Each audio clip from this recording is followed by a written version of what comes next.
ಸದಾಶಿವಸಮಾರಂಭಾಂ ಶಂಕರಾಚಾರ್ಯಮಧ್ಯಮಾಂ ಅಸ್ಮದಾಚಾರ್ಯಪರ್ಯಂತಾಂ ವಂದೇ ಗುರುಪರಂಪರಾಂ ಶ್ರುತಿಸ್ಮೃತಿಪುರಾಣಾನಾಂ ಆಲಯಂ ಕರುಣಾಲಯಂ ನಮಾಮಿ ಭಗವತ್ಪಾದಶಂಕರಂ ಲೋಕಶಂಕರಂ ಭಾರತೀ ಕರುಣಾಪಾತ್ರಂ ಭಾರತೀ ಪದಭೂಷಣಂ ಭಾರತೀ ಪರಮಾರೂಢಂ ಭಾರತೀ ತೀರ್ಥಮಾಶ್ರಯೇ ವಿದ್ಯಾವಿನಯಸಂಪನ್ನಂ ವೀತರಾಗಂ ವಿವೇಕಿನಾಂ ವಂದೇ ವೇದಾಂತತತ್ವಜ್ಞಂ ವಿದುಶೇಖರ ಭಾರತಿಂ ಸ್ವಾತ್ಮಾರಾಮಂ ನಿಜಾನಂದಂ ಶೋಕಮೋಹವಿವರ್ಜಿತಂ ಸ್ಮರಾಮಿ ಮನಸಾ ನಿತ್ಯಂ ವೆಂಕಟಾಚಲದೇಶಿಕಂ ಶಿವಧ್ಯಾನ ಸದಾ ನಿರತಂ ಜ್ಞಾನವೈರಾಗ್ಯಶೋಭಿತಂ ನಾರಾಯಣ ಗುರುಚರಣಂ ಭಜೆ ಹೃದಿ ಮಮ ನಿತ್ಯಂ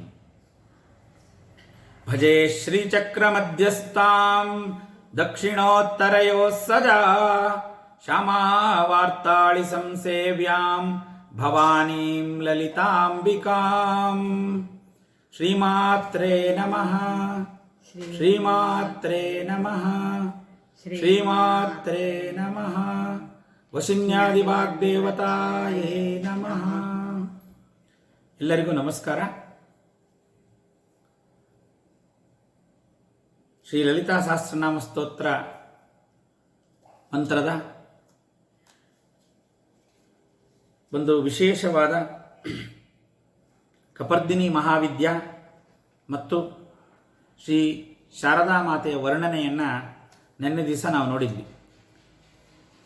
ಕಪರ್ದಿನಿ, ಕಲಾಮಾಲ, ಕಾಮರೂಪಿಣಿ ಮತ್ತು ಆ ವಿದ್ಯಾದಿ ದೇವತೆ ಶಾರದಾ ಸ್ವರೂಪ ವರ್ಣನೆಯನ್ನು ಮಾಡಿರ್ತಕ್ಕಂಥ ನಾಮಗಳಾದ ಕಲಾನಿಧಿ, ಕಾವ್ಯಕಲಾ, ರಸಜ್ಞ, ರಸಶೇವದಿಹಿ ಮತ್ತು ಅದರ ಮುಂದುವರೆದ ಭಾಗವಾಗಿ ಪುಷ್ಟ, ಪುರಾತನ, ಪೂಜ್ಯ, ಪುಷ್ಕರ, ಪುಷ್ಕರೇಕ್ಷಣ, ಅದರ ಈ ನಾಮಗಳ ಅನುಬಂಧದಂದಿರತಕ್ಕಂಥ ಆ ಪರಬ್ರಹ್ಮ ವಸ್ತುವಿನ ಪರಂಜ್ಯೋತಿ ಸ್ವರೂಪ, ಆ ಪರಾತ್ಪರ ತತ್ವ ಮತ್ತು ಪರಬ್ರಹ್ಮ ತತ್ವ ವಿವರಣೆ ಮಾಡ್ತಕ್ಕಂಥ ನಾಮಗಳಾದ ಪರಂಜ್ಯೋತಿ, ಪರಂಧಾಮ, ಪರಮಾಣು, ಪರಾತ್ಪರ ಅಂತಕ್ಕಂಥ ನಾಮದವರಿಗೆ ನಾವು ನಿನ್ನೆ ದಿವಸ ವಿಚಾರ ಮಾಡಿದ್ವಿ. ಇವತ್ತು ಒಂದು ಅದ್ಭುತವಾದ ಒಂದು ನಾಮಗುಚ್ಛಕ್ಕೆ ನಾನು ಪ್ರವೇಶ ಮಾಡ್ತಾ ಇದ್ದೀವಿ ಅಂತ ನೆನ್ನೆನೇ ನಾನು ಪೀಠಿಕೆ ಹೇಳಿದ್ದೀನಿ.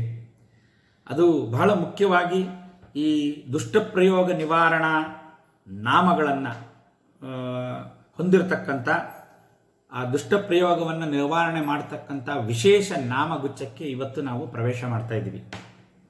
ಪಾಶಹಸ್ತ, ಪಾಶಹಂತ್ರಿ, ಪರಮಂತ್ರ ವಿಭೇದಿನಿ, ಅದ್ಭುತವಾದ ನಾಮ. ಇಲ್ಲಿ ಈ ಪಾಶುಹಸ್ತ, ಪಾಶುಹಂತ್ರಿ, ಪಾಶು, ಪಶು ಈ ನಾಮವಾಗಿ ಹಿಂದೆನೇ ನಾವು ಸಾಕಷ್ಟು ವಿಚಾರ ಮಾಡಿದ್ದೀವಿ. ಇಲ್ಲಿ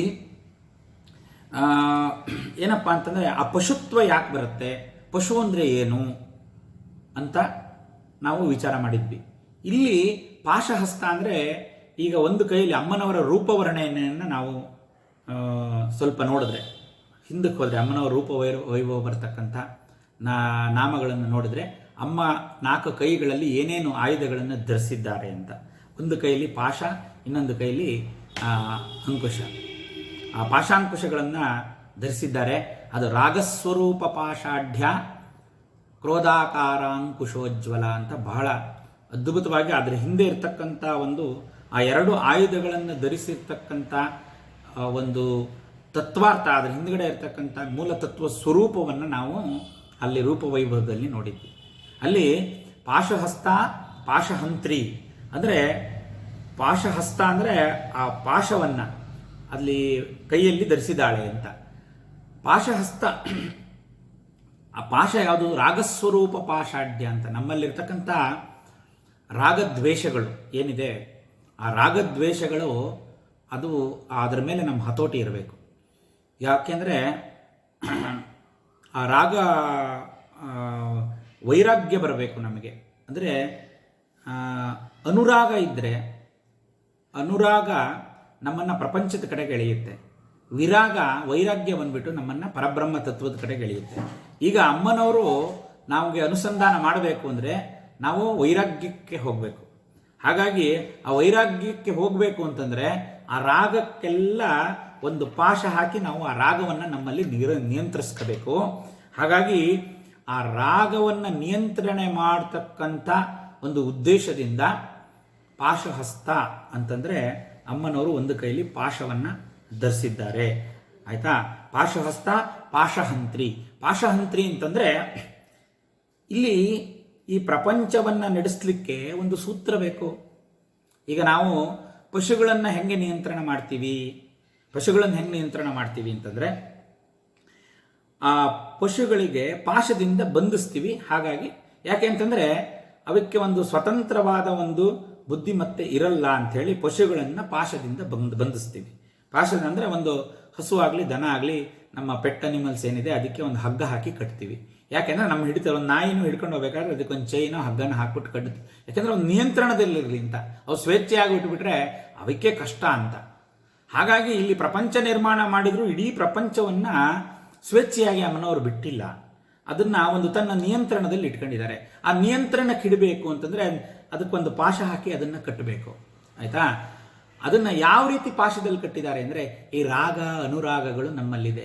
ಆ ರಾಗ ಅನುರಾಗ ಅಂತಕ್ಕಂಥ ಬಂಧನದಿಂದ ಅಮ್ಮನವರು ಅದಕ್ಕೆ ಪಾಶ ಅದು ಅದೇ ಪಾಶ ಅಂತಂದರೆ ಅದು ಅನುಬಂಧ ಇರ್ಬೋದು, ಪ್ರೇಮ ಇರ್ಬೋದು, ಮಮಕಾರ ಇರ್ಬೋದು, ವಾತ್ಸಲ್ಯ ಇರ್ಬೋದು. ನಾವು ನಮ್ಮ ಪ್ರಪಂಚದಲ್ಲಿ ನಾವು ಒಬ್ರಿಗೊಬ್ರಿಗಿರ್ತಕ್ಕಂಥ ಅನುಬಂಧ ಏನಿದೆ ಇದು ಪಾಶರೂಪವಾಗಿದೆ. ಅದು ರಾಗಸ್ವರೂಪ ಪಾಷಾಢ್ಯ.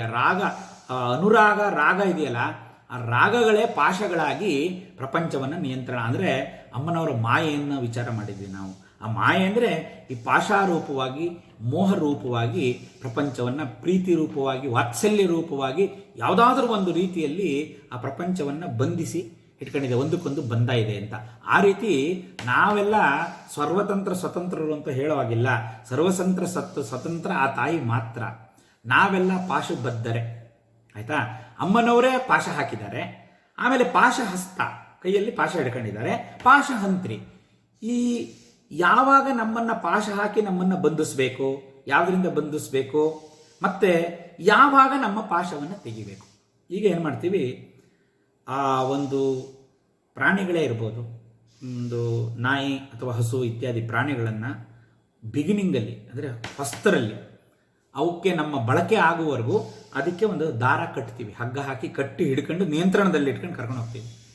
ನಮಗೂ ಅವಕ್ಕೂ ಒಂದು ಅನುಬಂಧ ಬಂದು, ಒಂದು ತಾದಾತ್ಮ್ಯ ಬಂದು, ಒಂದು ರಿಲೇಷನ್ಶಿಪ್, ಒಂದು ಎರಡು ಜೀವಿಗಳ ಮಧ್ಯೆ ಒಂದು ಬಂಧ ಏರ್ಪಟ್ಟಾಗ ಆವಾಗ ಆ ಅನುಬಂಧ ಅವಿಗೆ ಗೊತ್ತಾಗುತ್ತೆ. ಒಂದು ಸ್ವಲ್ಪ ದಿನ ಆದಮೇಲೆ ಆ ಪ್ರಾಣಿಗಳಿಗೆ ಏನು ಮಾಡಿದರೆ ಮಾಡಬೇಕು ಅಂತ ಆ ಯಜಮಾನನ ಕಣ್ಣು ಸನ್ನೆಗೆ ಅವು ಯಾವಾಗ ಅವನು ಹೇಳ್ದಂಗೆ ಕೇಳೋಕ್ಕೆ ಶುರು ಮಾಡುತ್ತೆ, ಆವಾಗ ಆ ನಾಯಿಗೆ ಚೈನ್ ಹಾಕೋದನ್ನ, ಆ ಹಸುವಿಗೆ ದಾರ ಕಟ್ಟೋದನ್ನ ಬಿಟ್ಬಿಡ್ತೀವಿ. ನಮ್ಮನೇಲಿ 2 ಜೋಡಿ ಎತ್ತಿತ್ತು, ನಾನು ನೋಡಿದ್ದೆ. ನಮ್ಮ ದೊಡ್ಡಪ್ಪ ಕಂಟ್ರೋಲ್ ಮಾಡೋರು ಅದನ್ನ. ಅದಕ್ಕೆ ಹಗ್ಗ ಹಾಕಿ, ಅದು ತುಂಬ ವೈಲ್ಡ್, ಅದು ನೋಡೋಕ್ಕೆ ಅಷ್ಟು ಭಯಂಕರವಾಗಿದ್ದು, ಅಷ್ಟು ರೌದ್ರ ರೂಪ ಎತ್ತುಗಳು. ದಾರಿಲಿ ಯಾರು ಬಂದರೆ ನೋಡ್ಬಿಟ್ಟು ಹೆದರೋರು, ಮಕ್ಕಳು ಮರಿ ಬಂದುಬಿಟ್ರೆ ಗುದ್ದು ಬಿಡುತ್ತೆ ಅಂತ. ಆದರೆ ಅದನ್ನು ಅಲ್ಲಿ ತೋಟದಲ್ಲಿ ಅದರ ಕೊರಳಿಗೆ ಹಗ್ಗ ಸುತ್ತಬಿಟ್ಟು ಬಿಟ್ಬಿಡೋರು. ಸೀದಾ ಮನೆಗೆ ಹೋಗಬೇಕು, ಮಧ್ಯೆ ಏನು ಗಲಾಟೆ ಮಾಡಬಾರ್ದು ಅಂತ. ನಾನು ಚೆನ್ನಾಗಿ ನೋಡಿದ್ದೀವಿ, ಸಣ್ಣ ಹುಡುಗರಲ್ಲಿ ಜ್ಞಾಪಕ. ಸೀದಾ ಮನೆಗೆ ಬರೋವು. ಒಂದು ದಿವಸ ಏನೋ ಯಾವುದೋ ಮಗುಗೆ ಹಾಯಕ್ಕೆ ಹೋಗಿತ್ತು ಅಂತ ಯಾರೋ ದಾರಿಯಲ್ಲಿ ಹೇಳಿದ್ರು, ನಿಮ್ಮ ಹಸು ಬಿಟ್ಟುಬಿಟ್ಟಿರ್ತೀರಿ, ಎತ್ತು ಅದು ಹಾಯಕ್ಕೆ ಬಂತು ಅಂತ.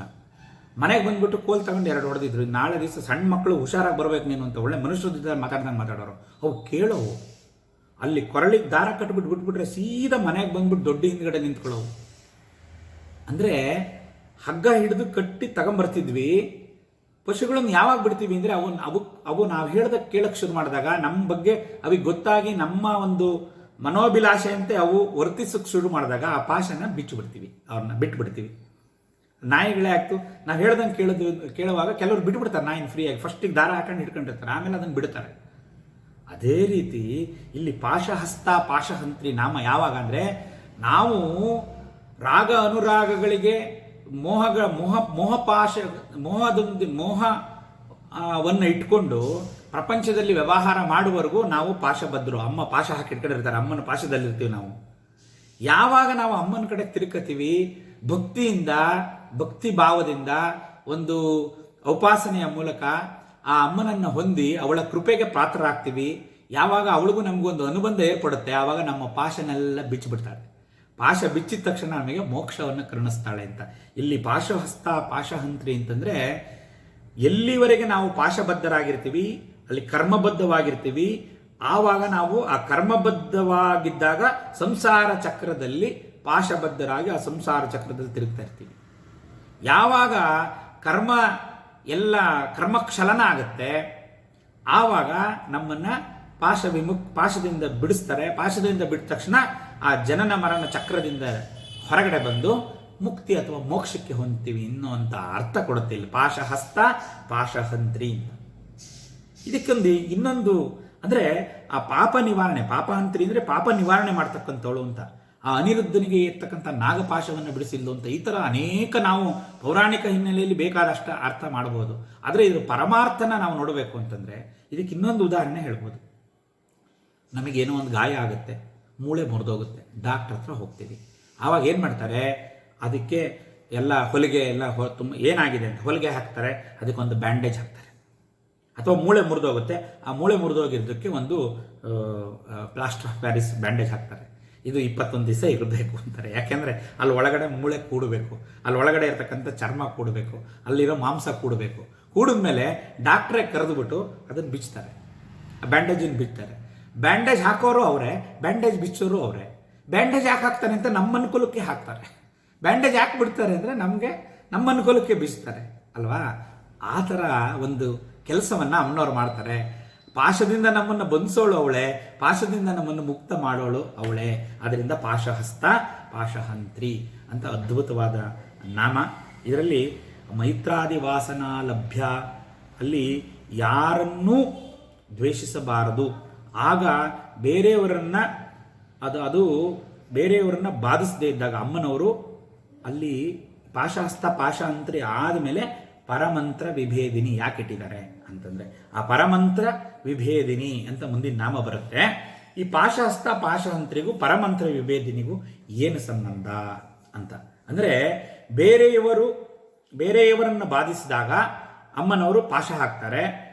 ಆ ದ್ವೇಷ ಇತ್ಯಾದಿಗಳನ್ನೆಲ್ಲ ಬಿಟ್ಟು ನಾವು ಸಾತ್ವಿಕ ಮಾರ್ಗದಲ್ಲಿ ನಡ್ಕೊಂಡಾಗ ನಮಗೆ ಪಾಶಹಸ್ತ ಪಾಶಹಂತ್ರಿ ಪಾಶ ಬಿಡಿಸ್ತಾರೆ. ಆವಾಗ ಪರಮಂತ್ರ ವಿಭೇದಿನಿ. ಇಲ್ಲಿ ಪರಮಂತ್ರ ವಿಭೇದಿನಿ ಯಾಕೆ ಬಂತು ಅಂತಂದರೆ ಇಲ್ಲೇ ನಾವು ಈ ದುಷ್ಟ ಪ್ರಯೋಗ ನಿವಾರಣಾ ನಾಮಗಳು ಅಂತ ನಾವು ಯಾಕೆ ಇಲ್ಲಿ ಹೇಳ್ತಾ ಇದ್ದೀವಿ ಅಂದರೆ ಮಂತ್ರಪರವಾಗಿ ಇದಕ್ಕೆ ಅರ್ಥವನ್ನು ನಾವು ನೋಡಿದಾಗ, ಈಗ ಔಪಾಸಕರು ಯಾವುದಾದ್ರೂ ಒಂದು ವಿಧಾನದಲ್ಲಿ ಪೂಜೆ ಇತ್ಯಾದಿಗಳನ್ನು ಮಾಡಬೇಕಾದ್ರೆ ದುಷ್ಟಶಕ್ತಿಗಳು ಅಂದರೆ ನಮಗಾಗದೇ ಇದ್ದವರು ನಮ್ಮ ಮೇಲೆ ಪ್ರಯೋಗಗಳನ್ನು ಮಾಡ್ತಾರೆ. ಹಿಂದೆ ಅದೆಲ್ಲ ಇದೆ. ಅಂದರೆ ಇವಾಗ ಅದಕ್ಕಷ್ಟು ಪ್ರಚಲಿತ ಇಲ್ಲ. ಹಿಂದೆ ಏನು ಮಾಡೋರು, ವಾಮಾಚಾರ ಪರರು ಸಾತ್ವಿಕ ಲಕ್ಷಣ ಇದ್ದವ್ರ ಮೇಲೆ ವಾಮಾಚಾರ ಮಂತ್ರಗಳನ್ನು ಪ್ರಯೋಗ ಮಾಡೋರು. ಅವ್ರ ಮೇಲೆ ಮಾಡಿ ಅವರಿಗೆ ತೊಂದರೆಗಳನ್ನು ಕೊಡ್ತಿದ್ರು. ಆವಾಗ ಆ ಪರಮಂತ್ರ ವಿಭೇದಿನಿ ಅಂತಂದರೆ ಅಮ್ಮನವರು ಅಂಥ ಒಂದು ದುಷ್ಟ ಮಂತ್ರಶಕ್ತಿಯನ್ನು, ಕ್ಷುದ್ರ ಮಂತ್ರಶಕ್ತಿಯನ್ನು ಅಂತ ಏನಾದ್ರು ನಮ್ಮ ಮೇಲೆ ಪ್ರಯೋಗ ಆಗಿದ್ದರೆ ಅದನ್ನೆಲ್ಲ ಪರಮಂತ್ರ ವಿಭೇದಿನಿ ಅಂತ. ಅಂದರೆ ಶ್ರೀಚಕ್ರ ಔಪಾಸಕರು ಯಾರಿದ್ದಾರೆ, ಶ್ರೀವಿದ್ಯಾಪರವಾದ ಮಂತ್ರ ಉಪದೇಶಿತರಾದವರು, ಆ ಶ್ರೀವಿದ್ಯೆ ಮಂತ್ರದಲ್ಲಿ ತೊಡಗಿರ್ತಕ್ಕಂಥವ್ರು, ಅವರಿಗೆ ಯಾವ ವಿಧವಾದ ತೊಂದರೆನೂ ಆಗೋದಿಲ್ಲ. ಅಂದರೆ ಪರಮಂತ್ರ ವಿಭೇದಿನಿ ಅಂದರೆ ಬೇರೆ ಯಾವುದೇ ಒಂದು ಮಂತ್ರ ಪ್ರಯೋಗವನ್ನು ಮಾಡಿದ್ರೆ, ಮಂತ್ರ ಶಾಸ್ತ್ರ ಒಂದು ದೊಡ್ಡ ಶಾಸ್ತ್ರ, ಅದರಲ್ಲಿ ಸದಾಚಾರ ಎಷ್ಟಿದೆಯೋ ಅಷ್ಟೇ ಅದಕ್ಕಿಂತ ಹೆಚ್ಚೇ ವಾಮಾಚಾರ ಇದೆ ಅಂತಲೂ ಹೇಳಬಹುದು. ಅಂತಂತಂದರೆ ಮಂತ್ರ ಅಂದರೆ ಇದೊಂದು ಟೂಲು, ಅದೊಂದು ಉಪಕರಣ. ಅದನ್ನು ನಾವು ಒಳ್ಳೆಯದಕ್ಕೂ ಉಪಯೋಗಿಸ್ಕೋಬೋದು, ಕೆಟ್ಟದಕ್ಕೂ ಉಪಯೋಗಿಸ್ಕೋಬೋದು. ಉದಾಹರಣೆಗೆ ಒಂದು ಚಾಕು ಅಥವಾ ಬ್ಲೇಡ್ ಅಂತ ಇದೆ ಅಂತಂದರೆ ಅದನ್ನು ಒಂದು ಶಸ್ತ್ರಚಿಕಿತ್ಸೆ ಮಾಡಿ, ಒಬ್ಬ ಡಾಕ್ಟರ್ ಆದರೆ ಅದನ್ನು ಶಸ್ತ್ರಚಿಕಿತ್ಸೆ ಮಾಡಿ ಅವನಿಗೆ ಆರೋಗ್ಯವಂತನನ್ನಾಗಿ ಮಾಡಿ ಗುಣಪಡಿಸೋದಕ್ಕೆ ಅದನ್ನು ಆ ರೀತಿಯೂ ಉಪಯೋಗಿಸ್ಕೋಬೋದು. ಅದೇ ಒಬ್ಬ ಕಳ್ಳ ಕಾಕನ ಕೈಗೆ ಸಿಕ್ಕರೆ ಅದೇ ಚಾಕು ಚೂರಿಲಿ ನಮ್ಮನ್ನು ಇರಿದು ಹಿಂಸಿಸಿ ಸಾಯಿಸುವವರೆಗೂ ಅದನ್ನು ಮಾಡ್ಬೋದು. ಅದೇ ಥರ ಈ ಒಂದು ಶಕ್ತಿಯನ್ನು ಸಹ ಒಂದು ಸದ್ಬಳಕೆಯನ್ನು ಮಾಡ್ಕೋಬೋದು, ದುರ್ಬಳಕೆಯನ್ನು ಮಾಡ್ಕೋಬೋದು. ಆ ಥರ ಸದ್ದು ಬಳಕೆ ದುರ್ಬಳಕೆ ಮಾಡ್ಕೊಳ್ತಕ್ಕಂಥದ್ದು, ಆ ಥರ ಅದನ್ನು ಯಾರು ಉಪಯೋಗಿಸ್ಕೊತಾರೆ ಅವರಿಗೆ ಅವ್ರ ಕೈಲಿರ್ತಕ್ಕಂಥದ್ದು. ಹಾಗಾಗಿ ಆ ಥರ ದುಷ್ಟ ಪ್ರಯೋಗಗಳಾದರೆ, ದುಷ್ಟ ಮಂತ್ರಶಕ್ತಿಗಳು ನಮ್ಮ ಮೇಲೆ ಪ್ರಭಾವ ಬೀರಿದರೆ, ಯಾವುದಾದ್ರೂ ಕ್ಷುದ್ರ ಪ್ರಯೋಗಗಳನ್ನು, ವಾಮಾಚಾರಪರವಾದ ಪ್ರಯೋಗಗಳು ನಮ್ಮ ಮೇಲಾದರೆ ಅಮ್ಮನವರು ಪರಮಂತ್ರ ವಿಭೇದಿನಿ ಅಂತಕ್ಕಂಥದ್ದು. ಈ ಪಾಶಹಸ್ತ, ಪಾಶಹಂತ್ರಿ, ಪರಮಂತ್ರ ವಿಭೇದಿನಿ ನಾಮಸ್ಮರಣೆ ಮಾಡಿದ್ರೆ, ಯಾರು ಆ ನಾಮಸ್ಮರಣೆ ಮಾಡ್ತಾರೆ ಅವರಿಗೆ ಯಾವ ದುಷ್ಟಶಕ್ತಿಗಳಿಂದಲೂ ಅವ್ರಿಗೆ ತೊಂದರೆ ಆಗಲ್ಲ ಅಂತ. ಇವಾಗಲೂ ಮಕ್ಕಳುಗಳಿಗೆ ಬಾಲಾರಿಷ್ಟ ಅಂತೆಲ್ಲ ಆಗುತ್ತೆ. ಆಮೇಲೆ ದೃಷ್ಟಿ ದೋಷಗಳು ಅಂತ, ಇದನ್ನು ಸಾಮಾನ್ಯ ಅವರು ಎಂತ ನಂಬದೇ ಇದ್ದವರು ಒಂದು ಟೈಮಿಗೆ ನಂಬ್ತಾರೆ. ತುಂಬ ಜನ ನೋಡಿ ನಿಮ್ಮನ್ನು ಇದು ಮಾಡ್ತಾ ಇದ್ದಾರೆ, ಒಂದು ದೃಷ್ಟಿ ತೆಗೆಸ್ಕೊಳ್ಳಿ ಅಂತಾರೆ ಯಾರಿಗಾರು. ಉದಾಹರಣೆಗೆ ಮದುವೆ ಮನೆ ಇಂಥ ಸಂದರ್ಭದಲ್ಲಿ, ಅಂದರೆ ಅದೆಲ್ಲ ಇವಾಗಲೂ ಇದೆ, ಲೆಕ್ಕಕ್ಕಿದೆ. ಅದಕ್ಕೆ ಬೇರೆ ಬೇರೆ ಥರವಾಗಿ ಮನೆ ದೃಷ್ಟಿ ಪರಿಹಾರಕ್ಕೆ ಎಲ್ಲ ಮಾಡ್ತಾರೆ. ಇದು ಆ ಥರ ಒಂಥರ ದೃಷ್ಟಿ ದೋಷ ಅಂತ, ಈ ಥರ ಒಂದೊಂದೇ ಬೇರೆ ಬೇರೆ ಥರ ಇದೆ. ಆ ಒಂದು ದುಷ್ಟಶಕ್ತಿಗಳ, ಕ್ಷುದ್ರ ಶಕ್ತಿಗಳ ಪ್ರಯೋಗವಾದಾಗ ಅದನ್ನು ಪರಮಂತ್ರ ವಿಭೇದಿನಿ ಅಂತಕ್ಕಂಥ ನಾಮ. ಇಲ್ಲಿ ಇನ್ನೊಂದು ಬಹಳ ವಿಶೇಷವಾದ ಒಂದು ಅಂಶವನ್ನು ನಾವಿಲ್ಲಿ ಗಮನಿಸಬೇಕು. ಅಮ್ಮನವ್ರದ್ದು ಜಯತ್ಸೇನ, ಸರ್ವಾಯುಧ ಪರಿಷ್ಕೃತ ಜಯತ್ಸೇನ ಇಲ್ಲೆಲ್ಲ ನೋಡಿದ್ದೀವಿ. ಅಲ್ಲಿ ಅಮ್ಮನವರ ಸೇನೆನೇ ಅದಕ್ಕೆ ಯಾವಾಗಲೂ ಜಯ ಇದೆ ಅಂತ ನಾವು ನಿನ್ನೆಯಿಂದ ವಿಚಾರ ಮಾಡ್ಕೊಂಬಂದ್ವಿ. ಇಲ್ಲಿ ಅಮ್ಮನವರ ಸೇನೆ ಅಂತ ಹೇಳಬೇಕಾದ್ರೆ ನಾನು ಅದು ಮಂತ್ರ ಸೇನೆ, ಮಂತ್ರಿಣಿಗೆ ಮಂತ್ರಿಣ್ಯಸ್ಥ ರಾಜ್ಯದ್ದು ಅಲ್ಲಿಂದ ನೋಡ್ಕೊಬನ್ನಿ. ಅಂದರೆ ಅಮ್ಮನವರ ಉಪಾಸನೆಗೆ ಷೋಡಶಾಕ್ಷರಿ ಮಂತ್ರದಿಂದ, ಪಂಚದಶಾಕ್ಷರಿಯಿಂದ ಅನೇಕ ಮಂತ್ರಗಳಿದೆ. ಎಷ್ಟು ಯೋಗಿನಿ ದೇವತೆಗಳಿದಾರೋ ಅಷ್ಟು ಕೋಟಿ ಯೋಗಿನಿ ಮಂತ್ರಗಳು ಇದೆ. ಈ ಎಲ್ಲ ಮಂತ್ರ ಸೇನೆ ಇದೆಯಲ್ಲ ಅಮ್ಮನವ್ರದ್ದು, ಇದು ಬೃಹತ್ ಸೇನಾ. ಅದು ಸರ್ವಾಯುಧ ಪರಿಷ್ಕೃತ. ಆಯುಧ ಅಂತಂದರೆ ಅಸ್ತ್ರಗಳು ಅಂತ, ಅಸ್ತ್ರಗಳು ಅಂತಂದರೆ ಮಂತ್ರಗಳಿಂದ ಪ್ರಯೋಗಿಸಲ್ಪಟ್ಟಿದ್ದು ಅಸ್ತ್ರಗಳಾಗುತ್ತೆ. ಆ ಮಂತ್ರಗಳಿಂದ ಪ್ರಯೋಗಿಸಲ್ಪಟ್ಟ ಅಸ್ತ್ರಗಳಿರ್ತಕ್ಕಂಥ ಆ ಸೇನೆ ಜಯತ್ ಸೇನೆ ಯಾವಾಗಲೂ ಜಯಿಸುತ್ತೆ ಅಂತ.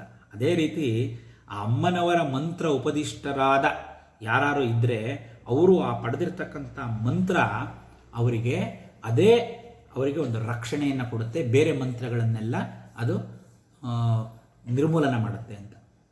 ಇನ್ನೊಂದು, ಶ್ರೀವಿದ್ಯಾ ಉಪಾಸಕರು, ಅಮ್ಮನವರ ಭಕ್ತರು ಯಾರಿದ್ದಾರೆ ಅವರಿಗೆ ಯಾರಾದರೂ ಅವರಿಗೆ ತೊಂದರೆ ಕೊಟ್ಟರೆ, ಇದು ಅಮ್ಮನವರೇ ಮಾತು, ನಂದಲ್ಲ, ಯಾರಿಗಾದರೂ ಅವ್ರಿಗೆ ತೊಂದರೆ ಕೊಟ್ಟರೆ, ಯಾರು ಅವರಿಗೆ ತೊಂದರೆ ಕೊಡ್ತಾರೋ ಅವರನ್ನು ಪ್ರತ್ಯಂಗಿರ ಅಂತಕ್ಕಂಥ ದೇವಿ ಬಂದು ಅವ್ರಿಗೆ ತೊಂದರೆ ಕೊಡ್ತಾರಂತೆ. ಆ ಪ್ರತ್ಯಂಗಿರ ಅಂತಕ್ಕಂಥ ದೇವಿ ಅಮ್ಮನವರ ಒಂದು ಅಧಿದೇವತೆ, ಶಕ್ತಿ ದೇವತೆ. ಆ ಪ್ರತ್ಯಂಗಿರ ದೇವಿ ಶ್ರೀವಿದ್ಯಾ ಉಪಾಸಕರಿಗೆ ಯಾರಾದರೂ ತೊಂದರೆ ಕೊಟ್ಟರೆ, ಅವರನ್ನು ಬೈಕಂಡ್ರೆ, ಅವ್ರಿಗೇನಾದ್ರು ತೊಂದರೆ ಆದರೆ ಆ ಪ್ರತ್ಯಂಗಿರ ದೇವತೆಗಳು ಬಂದು ಅವರನ್ನು ಬಾಧಿಸ್ತಾರಂತೆ, ಅವ್ರಿಗೆ ಅದು ರಕ್ಷಣೆ ಕೊಡ್ತಾರೆ. ಇವತ್ತೇನಾಗ್ಬಿಟ್ಟಿದೆ ಅಂತಂದರೆ ಈ ಪ್ರತ್ಯಂಗಿರ ಹೋಮ ಎಲ್ಲ ಮಾಡ್ತಾರೆ. ಅದೆಲ್ಲ ಅವಶ್ಯಕತೆ ಇಲ್ಲ. ಯಾರು ಮಾಡ್ತಾರೋ ಅದು ಸೆಲ್ಫ್ ಪ್ರೊಟೆಕ್ಷನ್ ಅದಕ್ಕಿದೆ. ಆ ಹೆಸರಿನಲ್ಲಿ ಬೇಕಾದಷ್ಟು ಏನೇನೋ ನಡೀತಾ ಇದೆ. ಬಿಡಿ, ಅದು ನಮಗೆ ಸಂಬಂಧಪಡದೇ ಇರತಕ್ಕಂಥ ವಿಚಾರ. ಒಟ್ಟು ತಾತ್ಪರ್ಯ ಇಷ್ಟೇ. ಇಲ್ಲಿ ಹಯಗ್ರೀವ ವಿದ್ಯೆ ಅಂತ ಕರಿತೀವಿ. ಇದು ಹಯಗ್ರೀವ ಅಂದರೆ ಅದು ಕುದುರೆ. ಅಂದರೆ ದರಿದ್ರ, ಅನಾರೋಗ್ಯ, ಅಪಕೀರ್ತಿ, ಶತ್ರುಬಾಧೆ ಇವೆಲ್ಲವುದು ಶಿವಪೂಜೆಯಿಂದ ತೊಲಗುತ್ತೆ ಅಂತ ಶಿವಪುರಾಣದಲ್ಲಿ ಹೇಳ್ತಾರೆ. ಆ ಶಿವನ ಸ್ವರೂಪವೇ ಶಕ್ತಿ ಸ್ವರೂಪ ಅಮ್ಮನವರಾದ್ದರಿಂದ ಶಿವಪೂಜೆಯಿಂದ ಹೇಗೆ ಈ ಆರೋಗ್ಯ, ಸಂಪದ, ಸತ್ಕೀರ್ತಿ ಇದೆಲ್ಲ ಬರುತ್ತೆ. ಈಗ ತೊಂದರೆ ಇರತಕ್ಕಂಥದ್ದು ಯಾವುದು ಅಂತಂದರೆ ದರಿದ್ರ, ಅನಾರೋಗ್ಯ, ಅಪಕೀರ್ತಿ, ಶತ್ರುಬಾಧೆ. ಇದು ಹೋಗಬೇಕು ಅಂದರೆ ಏನು ಮಾಡಬೇಕು? ದರಿದ್ರದ ಬದಲು ಸಂಪದ ಬರಬೇಕು. ಇದು ನೋಡಿ, ಒಂದು ಭಾಗ ದರಿದ್ರ ಬದಲು ಸಂಪದ ಬರಬೇಕು, ಅನಾರೋಗ್ಯದ ಬದಲು ಆರೋಗ್ಯ ಬರಬೇಕು, ಅಪಕೀರ್ತಿ ಬದಲು ಸತ್ಕೀರ್ತಿ ಬರಬೇಕು, ಶತ್ರುಬಾಧೆ ಇಲ್ದಂಗೆ ಆಗಬೇಕು. ಅದನ್ನು ನಿವಾರಣೆ ಮಾಡ್ತಕ್ಕಂಥದ್ದು ಅಮ್ಮನವರ ಸ್ವರೂಪ. ಆರೋಗ್ಯ ಕೊಡ್ತಾಳೆ ಅಮ್ಮ, ಸಂಪದ ಕೊಡ್ತಾಳೆ, ಸತ್ಕೀರ್ತಿ ಕೊಡ್ತಾಳೆ, ಶತ್ರುಗಳಿಂದ ಬಾಧೆ ಇದ್ದರೆ ಅದನ್ನ ವಿಮೋಚನೆ ಮಾಡ್ತಾಳೆ ಅಂತ ನೋಡ್ಕೊಂಬಂದಿದ್ದೀವಿ. ಹಾಗಾಗಿ ಇಲ್ಲಿ ಪರಮಂತ್ರ ವಿಭೇದಿನಿ ಅಂದರೆ ಶತ್ರುಗಳ ಬಾಧೆಯನ್ನು ನಿವಾರಣೆ ಮಾಡ್ತಾಳೆ. ಅವು ಆಂತರಿಕ ಶತ್ರುಗಳಾಗಿರ್ಬೋದು, ಹೊರಗಡೆ ಶತ್ರುಗಳಾಗಿರ್ಬೋದು, ದುಷ್ಟ ಪ್ರಯೋಗದಿಂದ ಬಂದಿರತಕ್ಕಂಥ ಕ್ಷುದ್ರ ಶಕ್ತಿಗಳು ಆಗಿರ್ಬೋದು, ಇವೆಲ್ಲವುದರಿಂದಲೂ ನಮ್ಮನ್ನು ಅಮ್ಮ ಕಾಪಾಡ್ತಾಳೆ ಅಂತಕ್ಕಂಥದ್ದು. ಅಂದರೆ ಅಮ್ಮನವರ ಭಕ್ತರನ್ನು ಯಾವಾಗಲೂ ಶತ್ರುಗಳಿದ್ದರೆ ಆ ಶತ್ರುಗಳಿಂದ ಕಾಣತಕ್ಕಂಥ ಆ ಪ್ರತ್ಯಂಗಿರಾ ದೇವಿ ಬಂದು ಆ ಅಪಚಾರವನ್ನು ನಿವಾರಿಸ್ತಾಳೆ. ಆ ಸ್ವರೂಪವಾದ ತಾಯಿಯ ತಾಯಿಗೆ ನಮಸ್ಕಾರ ಮಾಡ್ತಾ ಪಾಶಹಸ್ತ ಪಾಶಹಂತ್ರಿ ಪರಮಂತ್ರ ವಿಭೇದಿನಿ ಅಂತಕ್ಕಂಥ ಅದ್ಭುತವಾದ ನಾಮ. ಅದನ್ನು ಇಲ್ಲಿ ಕೃತ್ಯಾದೇವಿ ಅಂತ, ಪ್ರತ್ಯಂಗಿರ ಅಂದರೆ ಕೃತ್ಯಾದೇವಿ ಅಂತ ಆ ವಾಗ್ರೂಪ ಆಗಿರ್ತಕ್ಕಂಥ ತಾಯಿ. ಅಂದರೆ ಇಲ್ಲಿ ಆ ಥರ ಏನು ಭೇದ ಇಲ್ಲ, ಅಮ್ಮನವರ ಸ್ವರೂಪನೇ. ಈಗ ಹೇಗೆ ಆ ರಾಕ್ಷಸರ ಸಂಹಾರಕ್ಕೆ ಕಾಳಿ ಸ್ವರೂಪ, ಭಕ್ತರಿಗೆ ಗೌರಿ ಸ್ವರೂಪ, ಆ ರೀತಿ ಅಮ್ಮನವರು ಯಾರಿಗೆ ಯಾವಾಗ ಯಾವ ಸ್ವರೂಪದಲ್ಲಿ ಮಾಡಬೇಕು, ಕಾಣಿಸ್ಬೇಕು, ಕರುಣಿಸ್ಬೇಕು ಅಥವಾ ಅವ್ರನ್ನ ನಿಗ್ರಹಿಸಬೇಕು ಅದನ್ನೆಲ್ಲ ಅಮ್ಮನವರು ಮಾಡ್ತಾರೆ. ಆ ಸ್ವರೂಪವೇ ಆ ತಾಯಿ ಅಂತ. ಒಟ್ಟಿನಲ್ಲಿ ತಾತ್ಪರ್ಯ ಇಷ್ಟೇ, ನಾವು ಧಾರ್ಮಿಕವಾದ ಜೀವನ ನಡೆಸಬೇಕು, ಸಾತ್ವಿಕವಾಗಿ ಉಪಾಸನೆ ಮಾಡಬೇಕು, ಮತ್ತು ತಾತ್ವಿಕ ಚಿಂತನೆ ಇರಬೇಕು. ಬಹಳ ಮುಖ್ಯವಾಗಿರ್ತಕ್ಕಂಥದ್ದು ಮೂರು.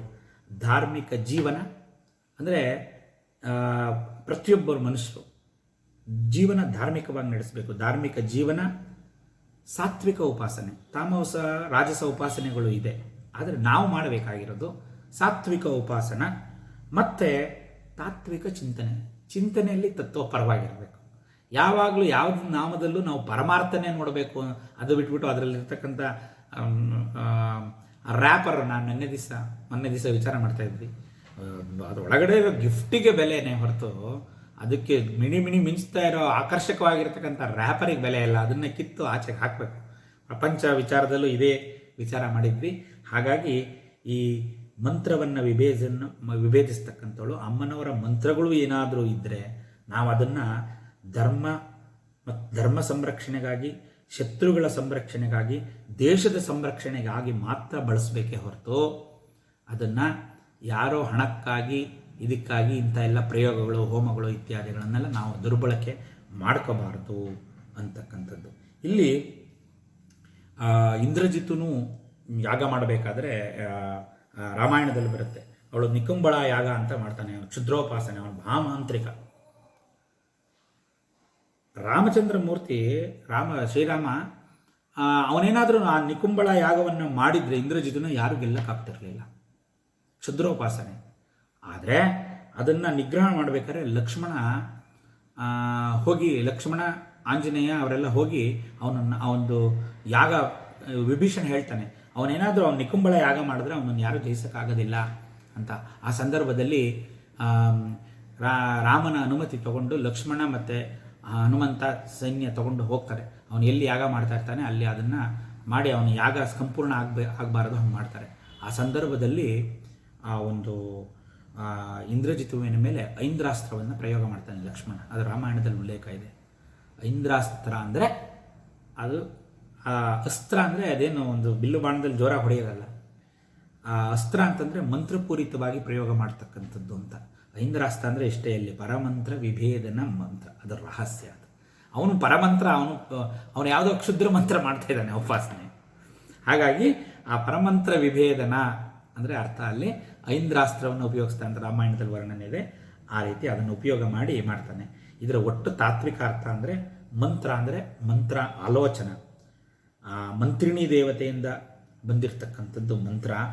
ಇದು ಅಮ್ಮನವರ ಮೇಲೆ, ಅಂದರೆ ಇದನ್ನು ನಾವೇನು ಮಾಡಬೇಕು ಅಂದರೆ ನಾವೇನೇ ಕೆಲಸ ಮಾಡಿದರೂ ಅದು ಆತ್ಮಪರವಾಗಿರಬೇಕು, ಆತ್ಮತತ್ಪರವಾಗಿ ಮಾಡಬೇಕೇ ಹೊರತು ಅದಕ್ಕೆ ವಿರುದ್ಧವಾಗಿರಬಾರ್ದು. ಅದಕ್ಕೆ ಇಂದ್ರಿಯಗಳನ್ನು ಕಟ್ಟಿ ಹಾಕಬೇಕು. ಆ ಇಂದ್ರಿಯ ನಿಗ್ರಹಣೆ ಮಾಡಿ ಮಂತ್ರೋಪಾಸನೆ ಮಾಡಬೇಕು. ಆವಾಗ ಆ ಮಂತ್ರ ಶಕ್ತಿ ನಮಗೆ ಸಿಗುತ್ತೆ ಅಂತ. ಪಾಶಹಸ್ತ ಪಾಶಹಂತ್ರಿ ಅಂದರೆ ಆ ಇಂದ್ರಿಯ ನಿಗ್ರಹಣೆಗೆ ಇದನ್ನು ನಾವು ಸಮನ್ವಯ ಮಾಡ್ಕೋಬೇಕು. ಪರಮಂತ್ರ ಅಂದರೆ ಪ್ರಾಪಂಚಿಕ ವಿಷಯ ವಸ್ತು ಮತ್ತು ಮನಸ್ಸಲ್ಲಿ ಬರ್ತಕ್ಕಂಥ ದುರಾಲೋಚನೆಗಳುವೇ ಅವು ಪರಮಂತ್ರ. ಅದು ಮೂಲವಾಗಿ ನಾವು ಏನು ಮಾಡಬೇಕು, ಆ ಮಂತ್ರ ಬಿಟ್ಟು ಉಳಿದಿದ್ದೆಲ್ಲ ಅಂದರೆ ಆ ಪರಮಾರ್ಥ ಚಿಂತನೆ ಬಿಟ್ಟುಬಿಟ್ಟು ಭಾರಿ ಪ್ರಾಪಂಚಿಕವಾಗಿ ಏನು ಚಿಂತನೆ ಮಾಡ್ತೀವಿ ಅವೆಲ್ಲ ಪರಮಂತ್ರದ ಲೆಕ್ಕ. ಅದು ಇಂದ್ರಿಯಗಳ ಮೇಲೆ ಬಿದ್ದು ಇಂದ್ರಿಯಗಳನ್ನು ಕಟ್ಟಿ ಹಾಕಿ, ಪಾಶಹಸ್ತ ಪಾಶಹಂತ್ರಿ, ಇಂದ್ರಿಯಗಳನ್ನು ಕಟ್ಟು ಹಾಕಿ ಅಂತರ್ಮುಖರಾಗಿ ಮಂತ್ರವನ್ನು ಅನುಸಂಧಾನ ಮಾಡಿ ಮಂತ್ರದಲ್ಲಿ ಇರ್ತಕ್ಕಂಥ ದೇವತೆಯ ಸ್ವರೂಪವನ್ನು ಹೊಂದತಕ್ಕಂಥದ್ದು. ಅದು ಬಿಟ್ಟು ಉಳಿಗೆದು ಮಾಡಿದಾಗ ಅದು ಪಾಶಹಸ್ತ ಪಾಶಹಂತ್ರಿ ಪರಮಂತ್ರ ವಿಭೇದಿನಿ ಅಂತ ಆ ನಾಮದ ಅರ್ಥ. ಇಷ್ಟು ಆದಮೇಲೆ ನಾವು ಮುಂದಿನ ನಾಮಕ್ಕೆ ಪ್ರವೇಶ ಮಾಡೋಣ. ಮೂರ್ತ ಮೂರ್ತ ಮೂರ್ತ ನಿತ್ಯ ತೃಪ್ತ ಮುನಿಮಾನಸ ಹಂಸಿಕ. ಇಲ್ಲಿ ಮೂರ್ತ ಮೂರ್ತ ಮೂರ್ತ ಮತ್ತು ಅಮೂರ್ತ, ಮೂರ್ತ ಮತ್ತು ಅಮೂರ್ತ ಸ್ವರೂಪನೇ ತಾಯಿ. ಇಲ್ಲಿ ಮೂರ್ತಾಂತವನ್ನಾಮ ಅಮೂರ್ತಾಂತವನ್ನಾಮ ಮಾಡಿದ್ದಾರೆ. ಅವೆರಡನ್ನು ಬಿಡಿ ಬಿಡಿಯಾಗಿ ನೋಡೋದಕ್ಕಿಂತ ಒಟ್ಟಿಗೆ ನಾವು ಅದನ್ನು ಅನುಸಂಧಾನ ಮಾಡೋದು ಒಳ್ಳೆಯದು. ಇಲ್ಲಿ ಮೂರ್ತ ಅಂದರೆ ಮನಸ್ಸಿನಲ್ಲಿ ಅಮ್ಮನವರ ಒಂದು ವಿಗ್ರಹ ರೂಪವನ್ನು ನಾವು ಏನು ಮಾಡ್ತೀವಿ, ಅನೇಕ ಕೋಟಿ ಬ್ರಹ್ಮಾಂಡ ಜನನಿ ದಿವ್ಯ ವಿಗ್ರಹ, ಆ ದಿವ್ಯ ವಿಗ್ರಹ ಕಲ್ಪನೆ ಮಾಡಿದ್ವಿ. ಫಸ್ಟ್ 43 ಶ್ಲೋಕಗಳಲ್ಲಿ ಅಮ್ಮನವರ ರೂಪ ವೈಭವವನ್ನು ಏನು ಮಾಡಿದ್ರಿ, ಅದು ಸರಿನೇ. ಸಗುಣ ಸಾಕಾರ ರೂಪ ನಮಗೋಸ್ಕರ ಅಮ್ಮ ತಾಳಿದ್ದು, ಆ ಸಗುಣ ಸಾಕಾರ ರೂಪ ಸ್ವರೂಪ ಮೂರ್ತ. ಅದು ಅಮೂರ್ತ ಅಂತಂದರೆ ನಿರ್ಗುಣ ನಿರಾಕಾರ ತತ್ವ, ನಿರಂಜನ. ಅಲ್ಲಿಂದ ಮುಂದಕ್ಕೆ 43ನೇ ಶ್ಲೋಕದಿಂದ ನಾವು ಮುಂದಕ್ಕೆ ನೋಡ್ಕೊಂಡ್ಬಂದ್ವಿ. ಆ ಬ್ರಹ್ಮನ ಸಗುಣ ಸಾಕಾರ ರೂಪ ಪರಬ್ರಹ್ಮ ಸ್ವರೂಪಿಣಿ, ಅದು ಹೌದು, ನಿರ್ಗುಣ ನಿರಾಕಾರನೂ ಹೌದು. ಹಾಗಾಗಿ ಮೂರ್ತ ಅಮೂರ್ತ ಎರಡು ಸ್ವರೂಪನು ಈ ತಾಯಿನೇ ಅಂತ. ಅಮೂರ್ತ ಅಂತಂದರೆ ಇಲ್ಲಿ ಇನ್ನೊಂದು, ಮೂರ್ತ ಅಂತಂದರೆ ರೂಪಧ್ಯಾನ ಔಪಾಸನೆಗಳು. ಅಮೂರ್ತ ಅಂದರೆ ಮಂತ್ರಾನುಷ್ಠಾನ. ಶ್ರೀವಿದ್ಯಾ ಪರವಾಗಿ ಮಂತ್ರದೀಕ್ಷೆ ಹೊಂದಿ ಆ ಮಂತ್ರದೀಕ್ಷೆಯಲ್ಲಿ ಇರ್ತಕ್ಕಂಥ ದೇವತಾಕವಾದ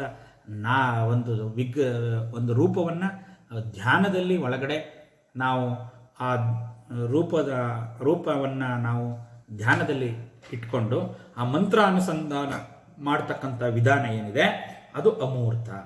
ಅಂದರೆ ಇನ್ನೊಂದು ಯೋಗ ಪರವಾಗಿ ಹೇಳಿದರೆ ಆ ಪ್ರಾಣಶಕ್ತಿ ಪರ ಕುಂಡಲಿನಿಯನ್ನು ಮೂಲಾಧಾರದಿಂದ ಆಜ್ಞಾ ಸಹಸ್ರಾರದವರೆಗೆ ಏರಿಸ್ತಕ್ಕಂಥದ್ದು ಅದು ಅಮೂರ್ತ. ಬಾಹ್ಯ ಪೂಜೆ ಮಾಡ್ತಕ್ಕಂಥದ್ದು, ಬಾಹ್ಯ ಶ್ರೀಚಕ್ರಾರ್ಚನೆಯನ್ನು ಮಾಡ್ತಕ್ಕಂಥದ್ದು ಮೂರ್ತ.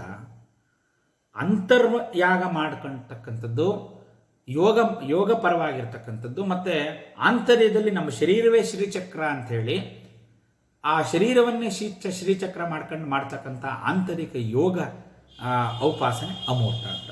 ಈ ಥರ ಎರಡೂ, ಆ ಮೂರ್ತನೂ ಹೌದು ಅಮ್ಮ, ಅಮೂರ್ತನೂ ಹೌದು. ಸಗುಣ ಸಾಕಾರದಲ್ಲೂ ಪೂಜೆ ಮಾಡ್ಬೋದು, ನಿರ್ಗುಣ ನಿರಾಕಾರದಲ್ಲೂ ಪೂಜೆ ಮಾಡ್ಬೋದು. ಸಾಕಾರ ಪೂಜೆನೂ ಮಾಡ್ಬೋದು, ನಿರಾಕಾರ ಪೂಜೆನೂ ಮಾಡ್ಬೋದು, ಆ ಮಾನಸಿಕ ಪೂಜೆನೂ ಮಾಡ್ಬೋದು ಅನ್ನುವುದರ ಹಿನ್ನೆಲೆಯಲ್ಲಿ ಮೂರ್ತ ಮೂರ್ತ ಅಂತಕ್ಕಂಥದ್ದು. ಅಂದರೆ ಸಗುಣ ಸಾಕಾರ ರೂಪಧಾರಿಣಿ ಮೂರ್ತ, ನಿರಾಕಾರ ನಿರ್ಗುಣ ತತ್ವವೇ ಅಮೂರ್ತ. ಈ ಎರಡೂ ಆ ತಾಯಿಯ ಒಂದು ಸ್ವರೂಪವೇ. ಆದ್ದರಿಂದ ಮುಂದಿನ ನಾಮ ಮೂರ್ತ ಅಮೂರ್ತ ನಿತ್ಯ ತೃಪ್ತ ಮುನಿಮಾನಸ ಹಂಸಿಕ.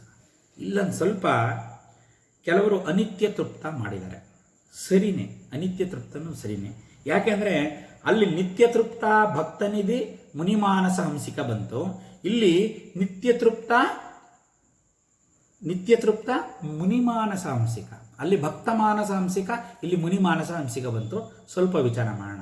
ಏನು ಮಾಡ್ತಾರೆ ಅಂದರೆ ಕೆಲವರು ಭಾಷ್ಯಕಾರರು ಈ ವೇದಗಳಿಗೆ ಪುನರುಕ್ತಿ ದೋಷ ಹೇಳ್ತಾರೆ. ವೇದದಲ್ಲಿ ಈಗ ಹೇಳಿದ್ನೇ ಹೇಳಬಾರ್ದು ಅಂತ, ಚರ್ವತಿ ಚರ್ವಣ ಅಂತಾರೆ. ಹೇಳಿದ್ದೆ ಹೇಳ್ದ ಕಿಸಬಾಯಿ ದಾಸ ಅಂತ ಗಾದೆ ಇದೆ.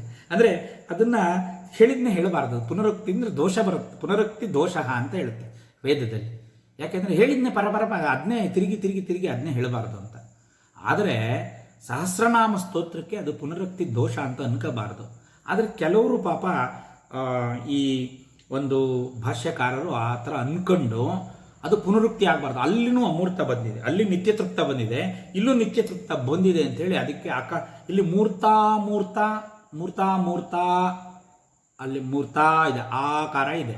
ಅದರಲ್ಲಿ ಮೂರ್ತ ಅಮೂರ್ತ ಮಾಡಿ ಆ ಆಕಾರನ ಈ ಕಡೆಗೆ ಸೇರ್ಕೊಂಡು ಇದನ್ನ ಅನಿತ್ಯ ತೃಪ್ತ ಅಂತ ನಿರ್ವಚನ ಮಾಡಿದ್ದಾರೆ. ಅನಿತ್ಯ ತೃಪ್ತನೂ ಸರಿನೇ, ನಿತ್ಯ ತೃಪ್ತನೂ ಸರಿನೇ. ಆದರೆ ಸಹಸ್ರನಾಮಕ್ಕೆ ಇಲ್ಲಿ ಪುನರುಕ್ತಿ ದೋಷ ಅಂತ ನಾವು ಮಾಡಬಾರ್ದು. ಆ ಹಿನ್ನೆಲೆ ಯಾವುದು ಅಂತಿದೆ ಆ ಹಿನ್ನೆಲೆ ಮೇಲೆ ಅದರ ಅರ್ಥ ಬೇರೆ ಆಗುತ್ತೆ. ಶಬ್ದ ನಾಮ ಒಂದೇ ಇರ್ಬೋದು, ಆದರೆ ಆ ಶಬ್ದದ ಅರ್ಥ ಅದರ ಹಿನ್ನೆಲೆ ಮೇಲೆ ಬೇರೆ ಆಗುತ್ತೆ. ಹಾಗಾಗಿ ಇಲ್ಲಿ ನಿತ್ಯ ತೃಪ್ತ ಅನ್ನೋದು ತಗೋಬೋದು. ನನಗೇನೋ ನಿತ್ಯ ತೃಪ್ತವೇ ಸರಿ ಅಂತ ನನಗೆ ಕಾಣುತ್ತೆ. ಅದನ್ನ ಭಾಸ್ಕರ ರಾಯರು ಕೆಲವರು ಎಲ್ಲ ಅದೇ ಹೇಳಿದ್ದಾರೆ, ನಾರಾಯಣ ಭಟ್ರು ಕೆಲವರು ಅದನ್ನು ಅಮೂರ್ತ ಅಂತ ತೊಗೊಂಡಿದ್ದಾರೆ. ಎರಡೂ ಸರಿನೇ. ಹೇಗೆ ನೋಡೋಣ ಅಂದರೆ ನಿತ್ಯ ತೃಪ್ತ ಅಂದರೆ ಅದು ನಾವು ಆವಾಗಲೂ ವಿಚಾರ ಮಾಡಿದ್ದೀವಿ, ಸದಾ ಅಮ್ಮನವರಿಗೆ ತೃಪ್ತಿ ಇದೆ ಅಂತಕ್ಕಂಥದ್ದು ಒಂದು ಅರ್ಥ. ಇಲ್ಲಿ ಅನಿತ್ಯ ತೃಪ್ತ ಅಂತಂದರೆ ಯಾಕೆ ಅಂತಂದರೆ ಅನಿತ್ಯ ಅಂದರೆ ಅನಿತ್ಯ ಅಂದರೆ ನಾಶ ಹೊಂದುವಂಥ ವಸ್ತುಗಳು. ಯಾವುದು ನಾಶ ಹೊಂದುವುದಿಲ್ವೋ ಅದು ನಿತ್ಯ, ಯಾವುದು ನಾಶ ಹೊಂದುತ್ತವೆಯೋ ಅವು ಅನಿತ್ಯ. ಇಲ್ಲಿ ಪ್ರಪಂಚದಲ್ಲಿರ್ತಕ್ಕಂಥ ನಾಶ ಹೊಂದುವ ವಸ್ತುಗಳೆಲ್ಲ ಅನಿತ್ಯ ವಸ್ತುಗಳು. ದೇವಿಗೆ ಅನಿತ್ಯ ವಸ್ತುಗಳ ಸಂತರ್ಪಣೆಯಿಂದ ಸಂತುಷ್ಟಾಗ್ತಾಳೆ. ನಾವು ಯಾವುದು ನಿತ್ಯ ತೊಡೋಣ, ನಾವು ಮಾಡ್ತಕ್ಕಂಥ ಪೂಜೆ ಪುನಸ್ಕಾರದಲ್ಲಿ ಉಪಯೋಗಿಸ್ತಕ್ಕಂಥ ಹೂವು ಹಣ್ಣು ಇತ್ಯಾದಿ ಏನೇ ಸಾಮಗ್ರಿಗಳು ಉಪಯೋಗಿಸಿದ್ರು ಅವೆಲ್ಲ ಅನಿತ್ಯ ವಸ್ತುಗಳೇ. ಆ ಅನಿತ್ಯ ವಸ್ತುಗಳ ವಸ್ತುಗಳ ಸಮರ್ಪಣೆಯಿಂದ ಆ ತಾಯಿ ಸಂತುಷ್ಟಳಾಗ್ತಾಳೆ. ವಾಸ್ತವವಾಗಿ ದೇವಿಗೆ ನಿತ್ಯ ಮತ್ತು ಅನಿತ್ಯ ಯಾವುದು ಬೇಕಾಗಿಲ್ಲ. ಏಕೆಂದರೆ ಅವಳ ಎಲ್ಲ ವಸ್ತುಗಳು ಆಕೆಯಿಂದಲೇ ಉದ್ಭವಿಸಿದೆ. ಅವಳಿಗೆ ಬೇಕಾಗಿರುವುದು ನಿಷ್ಕಳಂಕವಾದ ನಿಶ್ಚಲವಾದ ನಿಷ್ಕಲ್ಮಶವಾದ ಭಕ್ತಿ ಬೇಕು. ಅದಕ್ಕೆ ಅಲ್ಲಿ ಭಕ್ತ ಮಾನಸ ಹಂಸಿಕ ಬಂತು. ಇಲ್ಲಾಂದರೆ ಮುನಿಗಳು ಮುನಿಮಾನಸ ಹಂಸಿಕ ಆ ಥರದವರು ಆ ಥರದಲ್ಲಿ ಆರಾಧನೆ ಮಾಡಬೇಕು. ಭಕ್ತಿಯಿಂದಲಾರಾಗಲಿ ಯೋಗದಿಂದಲಾರಾಗಲಿ ಯಾವುದರಿಂದಲಾರು ಇದೆಲ್ಲ ಅಮ್ಮನವ್ರಿಗೆ ಇಷ್ಟ ಆಗುತ್ತೆ. ಹಾಗಾಗಿ ಇಲ್ಲಿ ಅನಿತ್ಯ ಅಂದರೆ ಭಗವದ್ಗೀತೆಯಲ್ಲಿ ಕೃಷ್ಣ ಹೇಳ್ತಾನೆ, ನನ್ನನ್ನು ಯಾರು ಯಾವ ರೀತಿ ಪೂಜೆ ಮಾಡಿದ್ರೂ ನನಗೆ ಸಮಾಧಾನ ಆಗುತ್ತೆ ಅಂತ. ಪತ್ರಂ ಪುಷ್ಪಂ ಫಲಂ ತೋಯಂ, ಪತ್ರದಿಂದ ಎಲೆಗಳಿಂದ, ಪುಷ್ಪದಿಂದ ಹೂವಿಂದ, ಫಲಂ ಹಣ್ಣುಗಳಿಂದ, ಅದೂ ಸಿಗಲಿಲ್ಲ ಅಂದರೆ ತೋಯಂ ಬರೀ ನೀರಿಟ್ಬಿಟ್ರೆ ಸಾಕಂತೆ. ಯಾಕೆ ನಿತ್ಯ ತೃಪ್ತ ಅವಳು ಅಂತಂದರೆ ಬರೀ ಒಂದು ನೀರು, ಅದಕ್ಕಿಂತ ಏನು ಇಲ್ಲದೆ ಅದೂ ಬೇಡ. ಮಾನಸಿಕ ಪೂಜೆ ನೀರು, ನಾವು ಎಲ್ಲ ಪಂಚಭಕ್ಷ ಪರಮಾನನ್ನು ಕೊಟ್ಟು ನಿಮಗೆ ಪೂಜೆ ಮಾಡಿದ್ದೀವಿ ಅಂತ ಕಣ್ಣು ಮುಚ್ಕೊಂಡು ಮನಸ್ಸಲ್ಲೇ ಧ್ಯಾನ ಮಾಡಿಬಿಟ್ಟು ಆ ಮನಸ್ಸಲ್ಲೇ ಸಮರ್ಪಣೆ ಮಾಡಿದ್ರು ಅದನ್ನು ಇವೆಲ್ಲದಕ್ಕಿಂತ ಹೆಚ್ಚು ಆಸಕ್ತಿಯಿಂದ ಸ್ವೀಕರಿಸಿ ಹೆಚ್ಚು ಅನುಗ್ರಹ ಮಾಡ್ತಾಳೆ ಅನ್ನೋದು ನಿರಾಕಾರ ಪೂಜೆಗಿದೆ. ಸಗುಣ ಸಾಕಾರ ಪೂಜೆಗಿಂತ ನಿರ್ಗುಣ ನಿರಾಕಾರ ಪೂಜೆ ಉತ್ತಮ ಅಂತ ಇದೆ. ಅದಕ್ಕಿಂತ ಉತ್ತಮ ಧ್ಯಾನ ಅಂತ ಆ ಥರ ಅದಕ್ಕೆ ಶ್ರೇಷ್ಠವಾದ ಒಂದು ಇದನ್ನು ಕೊಟ್ಟಿದ್ದಾರೆ. ಇಲ್ಲಿ ಅನಿತ್ಯ ಅಂದರೆ ಅನಿತ್ಯ ವಸ್ತುಗಳಿಂದ ಪೂಜೆ ಮಾಡಿದ್ರು ಅನಿತ್ಯ ತೃಪ್ತ. ನಿತ್ಯ ತೃಪ್ತ ಅಂದರೆ ಈ ನಿತ್ಯ ಅಂದರೆ ಆ ಹೂವು ಆ ಎಲೆ ನೀರಿಂದ ಮಾಡಿದ್ರು ಅದೂ ಇಲ್ಲದಲೇ ಮಾನಸಿಕವಾಗಿ ಮಾಡಿದ್ರು ಅವಳು ಅದನ್ನು ಒಪ್ತಾಳೆ. ಅದರಿಂದ ಅವಳಿಗೆ ತೃಪ್ತಿ ಇದೆ ಅಂತಕ್ಕಂಥದ್ದು ಆ ನಿತ್ಯ ತೃಪ್ತ ನಾಮದಿಂದ ಬರುತ್ತೆ. ಈ ನಿತ್ಯ ತೃಪ್ತ ಇದನ್ನು ನಾವು ಎರಡು ಅರ್ಥನೂ ಅಲ್ಲಿಗೆ ಸರಿ ಇದೆ. ಅಂದರೆ ನಿತ್ಯ ತೃಪ್ತ ಅನಿತ್ಯ ತೃಪ್ತ ಎರಡೂ ಸರಿ ಇದೆ, ಎರಡು ತಗೋಬೋದು, ಎರಡು ಸಮನ್ವಯ ಆಗುತ್ತೆ, ಎರಡೂ ಸರಿನೇ. ಹಾಗಾಗಿ ಅದರಲ್ಲೇನು ನಾವು ಅದ್ರ ಬಗ್ಗೆ ನಾವು ಇವ್ರು ಹಂಗೆ ಹೇಳಿದ್ರು ಅವ್ರು ಹಂಗೆ ಹೇಳಿದ್ರು ಅದು ಸರಿ ಇದು ಸರಿ ಅಂತಕ್ಕಂಥ ಚರ್ಚೆ ಬೇಡ. ನಮಗೆ ಯಾವುದು ಸರಿ ಅಂತ ಅನಿಸುತ್ತೋ ಆ ರೀತಿ ತಗೊಳ್ಳೋಣ. ಎರಡು ಸಮಂಜಸವಾಗಿದೆ. ನಿತ್ಯ ತೃಪ್ತ ಮುನಿಮಾನಸ ಹಂಸಿಕ, ಇದು ಭಕ್ತಮಾನಸ ಹಂಸಿಕದಲ್ಲಿ ಇದ್ರ ಬಗ್ಗೆ ದೀರ್ಘ ವಿಶ್ಲೇಷಣೆ ಮಾಡಿಬಿಡ್ತೀವಿ. ಭಕ್ತ ಮಾನಸ ಹಂಸಿಕ ಅಂದರೆ ಆ ಹಂಸರೂಪವಾದ ಪ್ರಾಣ, ಆ ಪ್ರಾಣ ಯಾವ ರೀತಿ ಒಳಗಡೆ ಸಂಚಾರ ಆಗುತ್ತೆ. ಆ ಹಂಸ ಸೋಹಂ ಹಂಸೇತಿ ಯೋಬ್ರೂಯಾತ್ ಹಂಸೋ ನಾಮ ಸದಾಶಿವ ಅಂತೇಳಿ ಆ ಹಂಸ ಅಂತಕ್ಕಂಥ ಪದ ಯಾವ್ದು ಬಂತು ಅದು ಸೋಹಂ ಆಗ್ಬೇಕಾರೆ ಸೋಹಂ ಭಾವೇನ ಪೂಜೆಯತ್ ಅಂತ ಯಾವ ರೀತಿ ಆಗಬೇಕು ಅಂತ ಇದನ್ನೆಲ್ಲ ಹಿಂದಿನ ನಾಮದಲ್ಲಿ ನೋಡಿರೋದ್ರಿಂದ ಅದನ್ನು ಮತ್ತೆ ಹೇಳೋದು ಅಗತ್ಯ ಇಲ್ಲ ಅಂತ ನಾನು ಭಾವಿಸ್ತೀನಿ. ಆದ್ರೂ ಇಲ್ಲಿ ಮುನಿಮಾನಸ ಹಂಸಿಕ ಅಂತ ಹೇಳಿದಾಗ ಈ ಮುನಿಮಾನಸ ಹಿನ್ನೆಲೆಯಲ್ಲಿ ಹೇಗೆ ಹಂಸಿಕ, ಅದು ಭಕ್ತಮಾನಸ ಹಂಸಿಕ ಆಗಾಯಿತು. ಈಗ ಮುನಿಮಾನಸ ಹಂಸಿಕ ಯಾಕಾಗತ್ತೆ ಅಂತ ನೋಡೋಣ. ಆವಾಗ ಹೇಳಿದಾಗೆ ಮಾನಸ ಸರೋವರದಲ್ಲಿ ಹಂಸಗಳು ಇರ್ತವೆ ಅಂತ. ಯಾಕೆಂದರೆ ಮಾನಸ ಸರೋವರ ಪ್ರಶಾಂತವಾಗಿರುತ್ತೆ. ಅಷ್ಟು ತಿಳಿಯಾದ ನೀರು, ಶುದ್ಧ ಸ್ಫಟಿಕ ಸಂಕಾಶವಾಗಿರ್ತಕ್ಕಂಥ ನೀರು, ಯಾವುದೇ ಮಾಲಿನ್ಯ ರಹಿತವಾಗಿರ್ತಕ್ಕಂಥ, ಯಾವುದೇ ಅಲೆಗಳಿಲ್ಲದೆ ಇರತಕ್ಕಂಥ ನಿಶ್ಚಲವಾದ ಸ್ಥಿತಿಯಲ್ಲಿರ್ತಕ್ಕಂಥದ್ದು ಮಾನಸ ಸರೋವರ ಅಂತ. ಮಾನಸ ಸರೋವರಕ್ಕೆ ಹೋಗಿ ಬಂದವರು ಅಥವಾ ಅದ್ರ ವಿಡಿಯೋ ನೋಡಿದ್ರೆ ಗೊತ್ತಾಗುತ್ತೆ ಅದು ಎಷ್ಟು ಅದ್ಭುತವಾಗಿದೆ ಅಂತ. ಆ ಮಾನಸ ಅಲ್ಲಿ ಆ ಮಾನಸ ಸರೋವರದಲ್ಲಿ ಅಮ್ಮನೆಂಬ ಹಂಸ ಇರಬೇಕು, ಆಯಿತಾ. ಆ ಕಲುಷಿತವಿಲ್ಲದ ಮನಸ್ಸಿನಲ್ಲಿ ಹಂಸವಿದ್ದಂತೆ, ಮಾನಸ ಸರೋವರದಲ್ಲಿರ್ತಕ್ಕಂಥ ಹಂಸವಿಲ್ಲದಂತೆ ಅಮ್ಮನವರು ಇರ್ತಾರೆ. ಕಲುಷಿತವಿಲ್ಲದ ಮನಸ್ಸಿನವರು ಯಾರು? ನಮ್ಮ ಮನಸ್ಸೆಲ್ಲ ಕಲುಷಿತವಾಗಿದೆ. ಯಾಕೆಂದರೆ ಇದು 158 ನ್ಯೂಸ್ಗಳು, ಅದು ಇದು ಕೆಲಸಕ್ಕೆ ಬಾರದೆ ವಿಚಾರಗಳನ್ನ ತಲೆ ಒಳಗಡೆ ತುಂಬ್ಕೊಂಡ್ಬಿಟ್ಟಿದ್ದೀವಿ. ಇವಾಗಂತೂ ಬರೀ ಕರೋನಾ ವೈರಸ್ಸೇ ತುಂಬ್ಕೊಂಡ್ಬಿಟ್ಟಿದೆ ತಲೆ ತುಂಬ. ಆದರೆ ಅದೆಲ್ಲದರ ಒಂದು ಆ ಮನಸ್ಸು ನಿಷ್ಕಲ್ಮಶ ಆಗಬೇಕು. ಆ ನಿಷ್ಕಲ್ಮಶವಾದ ಮನಸ್ಸು ಯೋಗ ಪರವಾಗಿ ಹೇಳಬೇಕು ಅಂದರೆ ಅಮನಸ್ಕತೆಗೆ ಹೋಗಬೇಕು. ಯಾವುದು ಏರಿಳಿತ ಇಲ್ಬಾರ್ದು, ಮನಸ್ಸಿಗೆ ಯಾವುದೇ ಒಂದು ವಿಚಾರವೂ ಬರಬಾರ್ದು. ಆ ಅಮನಸ್ಕ ಸ್ಥಿತಿಗೆ ನಾವು ಹೋಗಬೇಕು. ಅಂಥ ಪ್ರಶಾಂತವಾದ ಮನಸ್ಸಲ್ಲಿ ಆವಾಗ ಅಲ್ಲಿ ಅಮ್ಮನವರು ಹಂಸದಂತೆ ವಿರಾಜಿಸ್ತಾರೆ ಅಂತ ಅರ್ಥ. ಇಲ್ಲಿ ಮನಸ್ಸು ಯಾವಾಗ ತುಂಬ ಅಮನಸ್ಕತೆ ಬಂದು ಪ್ರಶಾಂತವಾಗುತ್ತೆ, ಬುದ್ಧಿ ತಿಳಿಯಾಗುತ್ತೆ, ಚಿತ್ತ ನಿರ್ಮಲ ಆಗುತ್ತೆ, ನಿರ್ಮಲ ಚಿತ್ತ ಆಗುತ್ತೆ. ಆ ಚಿತ್ತಶುದ್ಧಿಗಾಗೇ ನಾವು ಮಾಡ್ತಕ್ಕಂಥದ್ದು ಪ್ರತಿಯೊಂದು ಭಕ್ತಿ, ಜ್ಞಾನಯೋಗ, ಭಕ್ತಿಯೋಗ, ಕರ್ಮಯೋಗ ಇತ್ಯಾದಿ ಎಲ್ಲ ಯೋಗಗಳು ಏನೇನೆಲ್ಲ ಭಗವದ್ಗೀತೆಯಲ್ಲಿ ಪರಮಾತ್ಮ ಹೇಳಿದ್ದಾನೆ, ಅದಷ್ಟು ವಿಧಾನಗಳು, ಅಷ್ಟು ಉಪಾಸನೆಗಳು, ಅವು ಏಕೈಕ ಲಕ್ಷ್ಯ ಅಂತಂದರೆ ಚಿತ್ತ. ಅದನ್ನೇ ಪತಂಜಲಿ ಯೋಗ ಸೂತ್ರದಲ್ಲಿ ಯೋಗಶ್ಚಿತ್ತವೃತ್ತಿ ನಿರೋಧಕ. ಯೋಗ ಯಾಕೆ ಮಾಡೋದು? ಚಿತ್ತವೃತ್ತಿ ನಿರೋಧ. ಚಿತ್ತವೃತ್ತಿ ಎಲ್ಲ ಹೋದ ತಕ್ಷಣ ಚಿತ್ತ ತಿಳಿಯೋಗಿ ಆಗಬೇಕು.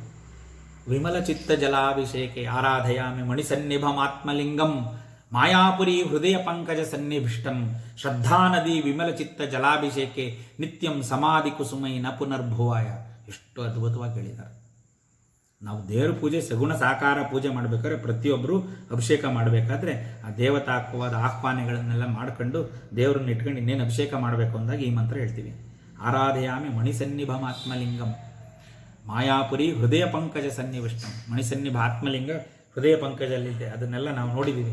ಆ ಹೃದಯ ಅನಾಹತ ಚಕ್ರದಲ್ಲಿ ಹೃದಯ ಪಂಕಜ ಹೆಂಗೆ ಮಾಡೋದು? ಆ ಆತ್ಮಪೂಜಾನ್ವಯ ಹೆಂಗೆ ಮಾಡೋದು? ಮಾಯಾಪುರಿ ಹೃದಯ, ಇದು ಮಾಯಾಪುರಿ. ಮನಸ್ಸು ಎಲ್ಲೆಲ್ಲ ಓಡ್ತಾ ಇದೆ. ಮಾಯೆ ಅಂತ ಏನು ನಿರ್ವಚನ ನೋಡಿದ್ವಿ. ಆ ಮನಸ್ಸು ಪಾಶಬದ್ಧವಾಗಿದೆ ಅಂದರೆ ಮಾಯೆಯೊಳಗೆ ಸಿಗಾಕೊಂಡ್ಬಿಟ್ಟು ತಿರುಗ್ತಾ ಇದೆ. ಪಾಶಾಸ್ತ ಪಾಶವಂತರಿಗೆ ನೋಡ್ಕೊಂಬನ್ನಿ. ಇಲ್ಲಿ ಪರಮಂತ್ರ ವಿಭೇದಿನಿ ಮಂತ್ರ ಏನು ಗುರುಗಳಿಂದ ಏನು ಮಂತ್ರ ಸ್ವೀಕಾರ ಮಾಡಿದ್ವಿ ಅದನ್ನ ನಾವು ಮೂರ್ತಾಮೂರ್ತ ರೂಪದಲ್ಲಿ ಅನುಷ್ಠಾನ ಮಾಡ್ತಾ ಇದ್ದೀವಿ. ಆ ಮೂರ್ತಾರೂಪ ಸಗುಣ ಸಾಕಾರ ರೂಪನೂ ನಿರ್ಗುಣ ನಿರಾಕಾರಕ್ಕೂ ಹೋಗಬೇಕು. ಆ ಮೂರ್ತ ರೂಪವನ್ನು ಮನಸ್ಸಲ್ಲಿ ರೂಪಸ್ಥಾನಾಂ ದೇವತಾನಾಂ ಪುಸ್ತ್ರಿಂಗ್ಯಾಸ್ತ್ಯಾದಿ ಕಲ್ಪನಾ ಅಂತ ಬ್ರಹ್ಮನ್ ತತ್ವವನ್ನು ಹೇಗೆ ಮನಸ್ಸಲ್ಲಿ ಮಾಡಬೇಕು ಅಂತ ಅದನ್ನು ಮನಸ್ಸೊಳಗೆ ಮಾಡಿಕೊಂಡು ಆ ಮಂತ್ರಾನುಸಂಧಾನ ಮಾಡ್ತಾ ಅದರೊಳಗೆ ಉಚ್ಛ್ವಾಸ ನಿಶ್ವಾಸ ಸೇರಿಸ್ಕೋಬೇಕು. ಅದು ಮುನಿಮಾನಸ ಹಂಸಿಕ, ಹಂಸದಲ್ಲಿ ಬರುತ್ತೆ. ಆ ಮಾಡಿಕೊಂಡು ಕೊನೆಗೆ ಅದ್ರ ಅಲ್ಲಿಗೆ ಯಾಕೆ ಅದೆಲ್ಲ ಮಾಡಬೇಕು, ಇದೆಲ್ಲ ಸರ್ಕಸ್ ಯಾಕೆ ಮಾಡಬೇಕು ಅಂತಂದರೆ ಆ ಚಿತ್ತ ಏನು ಮನಸ್ಸಲ್ಲಿ ವಿಕಾರ ಇರಬಾರ್ದು, ಚಿತ್ತ ನಿರ್ಮಲ ಶಾಂತ ಸಮಾಧಿ ಸ್ಥಿತಿಗೆ ಬರಬೇಕು. ಅದಕ್ಕೆ ಶ್ರದ್ಧಾ ನದಿ, ಶ್ರದ್ಧೆ ಅಂತಕ್ಕಂಥ ನದಿ ನೀರನ್ನು ತಗೊಂಬಂದು, ಗಂಗಾ ಜಲ ಅದು ಶ್ರದ್ಧೆ. ಆ ಗಂಗೆಯಷ್ಟು ಪವಿತ್ರವಾದ ಶ್ರದ್ಧೆ ಅಂತಕ್ಕಂಥ ನದಿಯಲ್ಲಿ ವಿಮಲ ಚಿತ್ತ ಜಲಾಭಿಷೇಕೆ, ಆ ವಿಮಲ ಚಿತ್ತ ಅನ್ನೋ ಜಲದಲ್ಲಿ ಆತ್ಮಲಿಂಗಕ್ಕೆ ಅಭಿಷೇಕ ಮಾಡಬೇಕು. ಎಂಥ ಕವಿತ್ವ, ಎಷ್ಟು ಅದ್ಭುತವಾಗಿದೆ. ಆ ವಿಮಲ ಚಿತ್ತ ಜಲಾಭಿಷೇಕೆ ಆವಾಗ ನಿತ್ಯಂ ಸಮಾಧಿ, ನಿತ್ಯ ಇಲ್ಲಿ ನಿತ್ಯ ನಿತ್ಯ ಬಂತು. ನಿತ್ಯಂ ಸಮಾಧಿ ಕುಸುಮೈ ನ ಪುನರ್ಭುವಾಯ. ಆ ಸಮಾಧಿಯನ್ನು ಕುಸುಮದೊಳಗಡೆ ಇದೆ. ಇದು ಆನಂದ ಅವಸ್ಥೆ, ಆತ್ಮ ಸಾಕ್ಷಾತ್ಕಾರ. ಆ ಸಮಾಧಿ ಕುಸುಮ, ಆ ಸಮಾಧಿ ಕುಸುಮಕ್ಕೆ ಹೋಗಬೇಕು ನಾವು ಅಂತಂದರೆ, ಸಮಾಧಿಸ್ಥವಾಗಬೇಕು ಮನಸ್ಸು ಅಂದರೆ, ಆ ಸಮತಾ ಭಾವದಲ್ಲಿ ಪೂಜೆ ಮಾಡಬೇಕು ಅಂತಂದರೆ ಆ ಮನಸ್ಸು ತಿಳಿಯಾಗಬೇಕು. First step. ಈ ಕೆಲಸ ಮಾಡೋರು ಯಾರು ಈ ಕೆಲಸ ಮಾಡ್ತಾರೆ? ಅವರು ಮುನಿಗಳು. ಹೆಂಗೆ ಮಾಡ್ತಾರೆ? ಮೌನಕ್ಕೆ ಹೋಗ್ತಾರೆ. ಮೌನೇನ ಮುನಿ. ಆ ಮೌನಕ್ಕೆ ಶರಣ ಹೋಗ್ತಾರೆ ಫಸ್ಟು. ಎಲ್ಲ ವ್ಯಾಪಾರಗಳು, ಮಾತು ಬಾಯಿಂದ ನಿಲ್ಲಿಸ್ತಾರೆ. ಎಲ್ಲ ಇಂದ್ರಿಯಗಳ ವ್ಯಾಪಾರ ನಿಲ್ಲಿಸಿ, ಮೌನ ಅಂತಂದರೆ ಬರೀ ಬಾಯಲ್ಲಿ ಮಾತಾಡೋ ಮೌನ ಅಲ್ಲ.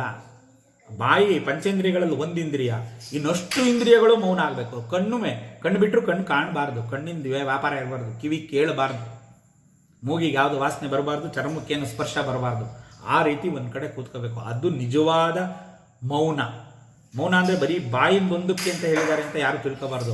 ಮೌನ ಅಂದರೆ ಮನಸ್ಸು, ಬಾಯಿ ಮುಚ್ಕೊಂಡ್ಬಿಟ್ಟು ಮನಸ್ಸೊಳಗಡೆ ಏನು ಗಿರಿ ತಿರುಗ್ತಾ ಇದ್ರೆ, ಆ ಎಲ್ಲ ಮನಸ್ಸೊಳಗಡೆ ವ್ಯಾಪಾರ ನಡೀತಾ ಇದ್ರೆ ಅದು ಖಂಡಿತ ಮೌನ ಆಗಲ್ಲ. ನಿಜವಾಗಿ ಮೌನ ಮಾಡಬೇಕಾದ್ರೆ ಏನು ಮಾಡ್ತಾರೆ ಅಂದರೆ, ಅದು ಕೆಲವು ಆಶ್ರಮದಲ್ಲಿ ಪಾಲನೆ ಇದೆ.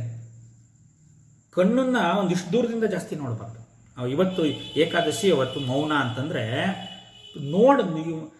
ಅಗತ್ಯ, ನಾವು ಓಡಾಡೋಕ್ಕೆ ಅಗತ್ಯ ಎಷ್ಟಿದೆಯೋ ಅಷ್ಟೇ ನೋಡಬೇಕಾದ್ರೆ ಆಚೆ ಕತ್ತೆತ್ತಿ ನೋಡೋಂಗಿಲ್ಲ, ಮಾತಾಡೋಂಗಿಲ್ಲ. ಮನಸ್ಸಲ್ಲೂ ಏನು ಇದು ಬರಬಾರ್ದು, ವೇವ್ಸೇ ಬರಬಾರ್ದು, ಒಂದು ತರಂಗಗಳೇ ಮನಸ್ಸಲ್ಲಿ ಬರಬಾರ್ದು. ಅದು ಮೌನ ಅಂತ.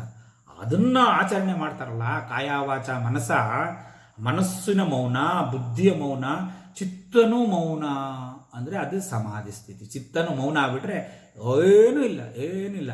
ಅದನ್ನು ನೀವು ಎಲೆಕ್ಟ್ರೋ ಎನ್ಸೆಫೆಲೋಗ್ರಫಿ EEG ಮಾಡಿದ್ರೆ ಆಲ್ಫಾ ಬೀಟಾ ಗಾಮ ಎಲ್ಲ 0 ಹೋಗಿರುತ್ತೆ. ಸ್ವಾಮಿ ವಿವೇಕಾನಂದರಿಗೆ ಅಮೆರಿಕಾದಲ್ಲಿ ಮಾಡಿ ಅವ್ರು ತಲೆ ಕೆಟ್ಬಿಡ್ತಂತವ್ರು. ಇವರು ಕೂತಿಲ್ಲ, ಇವರು ಸುಮ್ಮನೆ ಧ್ಯಾನ ಕೂತ್ಕೊಂಡ್ರು. ಇವರಿಗೆಲ್ಲ ಅದೆಲ್ಲ ಕನೆಕ್ಟ್ ಮಾಡಿ ನೋಡಿದ್ರಂತೆ. ಅಪ್ಪ ಇದ್ರ ಪ್ರಕಾರ ನೀವು ಸತ್ತೋಗಿದ್ಯಾ ಅಂದ್ರಂತಂದರೆ ಇದು ಮೆಂಟಲ್ ಡೆತ್ ಅಂತ ಹೇಳ್ತಾರೆ, ಆ ಬ್ರೈನ್ ಡೆಡ್ ಸ್ಟೇಟಲ್ಲಿದೆ ಅಂತ ಹೇಳಿದ್ರಂತೆ. ಅದು ಸಹಜ ಸಮಾಧಿ ಸ್ಥಿತಿ. ನಮ್ಮ ಯೋಗದಲ್ಲಿ ಹೋಗ್ರಪ್ಪ ನೀವು ಅಲ್ಲಿಗೆ ಬರೋದು ತುಂಬ ದಿನ ಬೇಕು ಅಂದಿರುತ್ತೆ. ಅದು ಮುನಿ ಅಂದರೆ ಅದು ಮುನಿಮಾನಸ ಹಂಸಿಕ ಅರ್ಥ ಎಲ್ಲಿ ಎಷ್ಟು ವಿಸ್ತಾರವಾಗಿದೆ ಅಂದರೆ ಆ ಸ್ಥಿತಿಯನ್ನು ಹೊಂದಬೇಕು. ಇದರಲ್ಲಿ ಮಂತ್ರಾನುಷ್ಠಾನ ರಹಸ್ಯ, ಯೋಗ ರಹಸ್ಯವನ್ನು ನಿಕ್ಷೇಪವಾಗಿರ್ತಕ್ಕಂಥ ನಾಮ.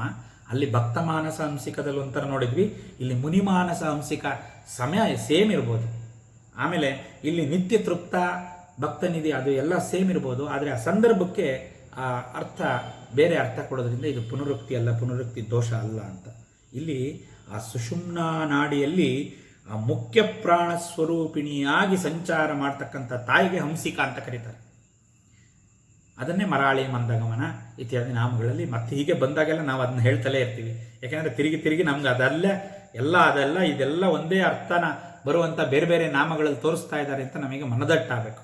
ಹಾಗಾಗಿ ಇಲ್ಲಿ ಆ ಹಂಸ ಸೋಹಂ ಹಂಸೆ ಹಂಸೇತಿ ಯೋಬ್ರು ಯಾತ್ ಹಂಸೋ ನಾಮ ಸದಾಶಿವ ಇರ್ತಕ್ಕಂಥ ಮಹಾಪ್ರಾಣ ಶಕ್ತಿ ಕುಂಡಲಿನಿ ಸ್ವರೂಪವಾದ ತಾಯಿ ಮುನಿಗಳ ಮಾನಸದಲ್ಲಿ ಹಂಸ ರೂಪವಾಗಿ ಹೇಗೆ ವಿಹರಿಸ್ತಾ ಇದ್ದಾಳೆ ಅಂತಕ್ಕಂಥದ್ದನ್ನ ಕವಿತ್ವದಲ್ಲಿ ವಶಿನ್ಯಾದಿ ವಾಗ್ದೇವತೆಗಳು ಬಹಳ ಅದ್ಭುತವಾಗಿ ಈ ನಾಮದಲ್ಲಿ ನಿರೂಪಣೆ ಮಾಡಿದ್ದಾರೆ. ಮುನಿಮಾನಸ ಹಂಸಿಕ.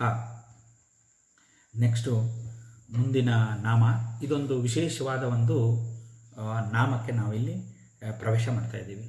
ಇಲ್ಲಿ ಬರ್ತಕ್ಕಂಥ ನಾಮಗಳ ವಿಶೇಷ ನೋಡಿ, ಅದು ಒಂದೊಂದು ಈ ಅನುಷ್ಠುಪ್ ಛಂದಸ್ಸಿನ ಒಂದೊಂದು ಪಾದದಲ್ಲೂ ಆ ಒಂದು ನಾಮಗಳನ್ನು ತರಬೇಕಾದ್ರೆ ಒಂದು ಆರ್ಡರ್, ಅದೊಂದು ಆ ಜೋಡಣೆ ಎಷ್ಟು ಅದ್ಭುತವಾಗಿ ವಶಿನ್ಯಾದಿ ವಾಗ್ದೇವತೆಗಳು ಮಾಡಿದ್ದಾರೆ ಅಂತ.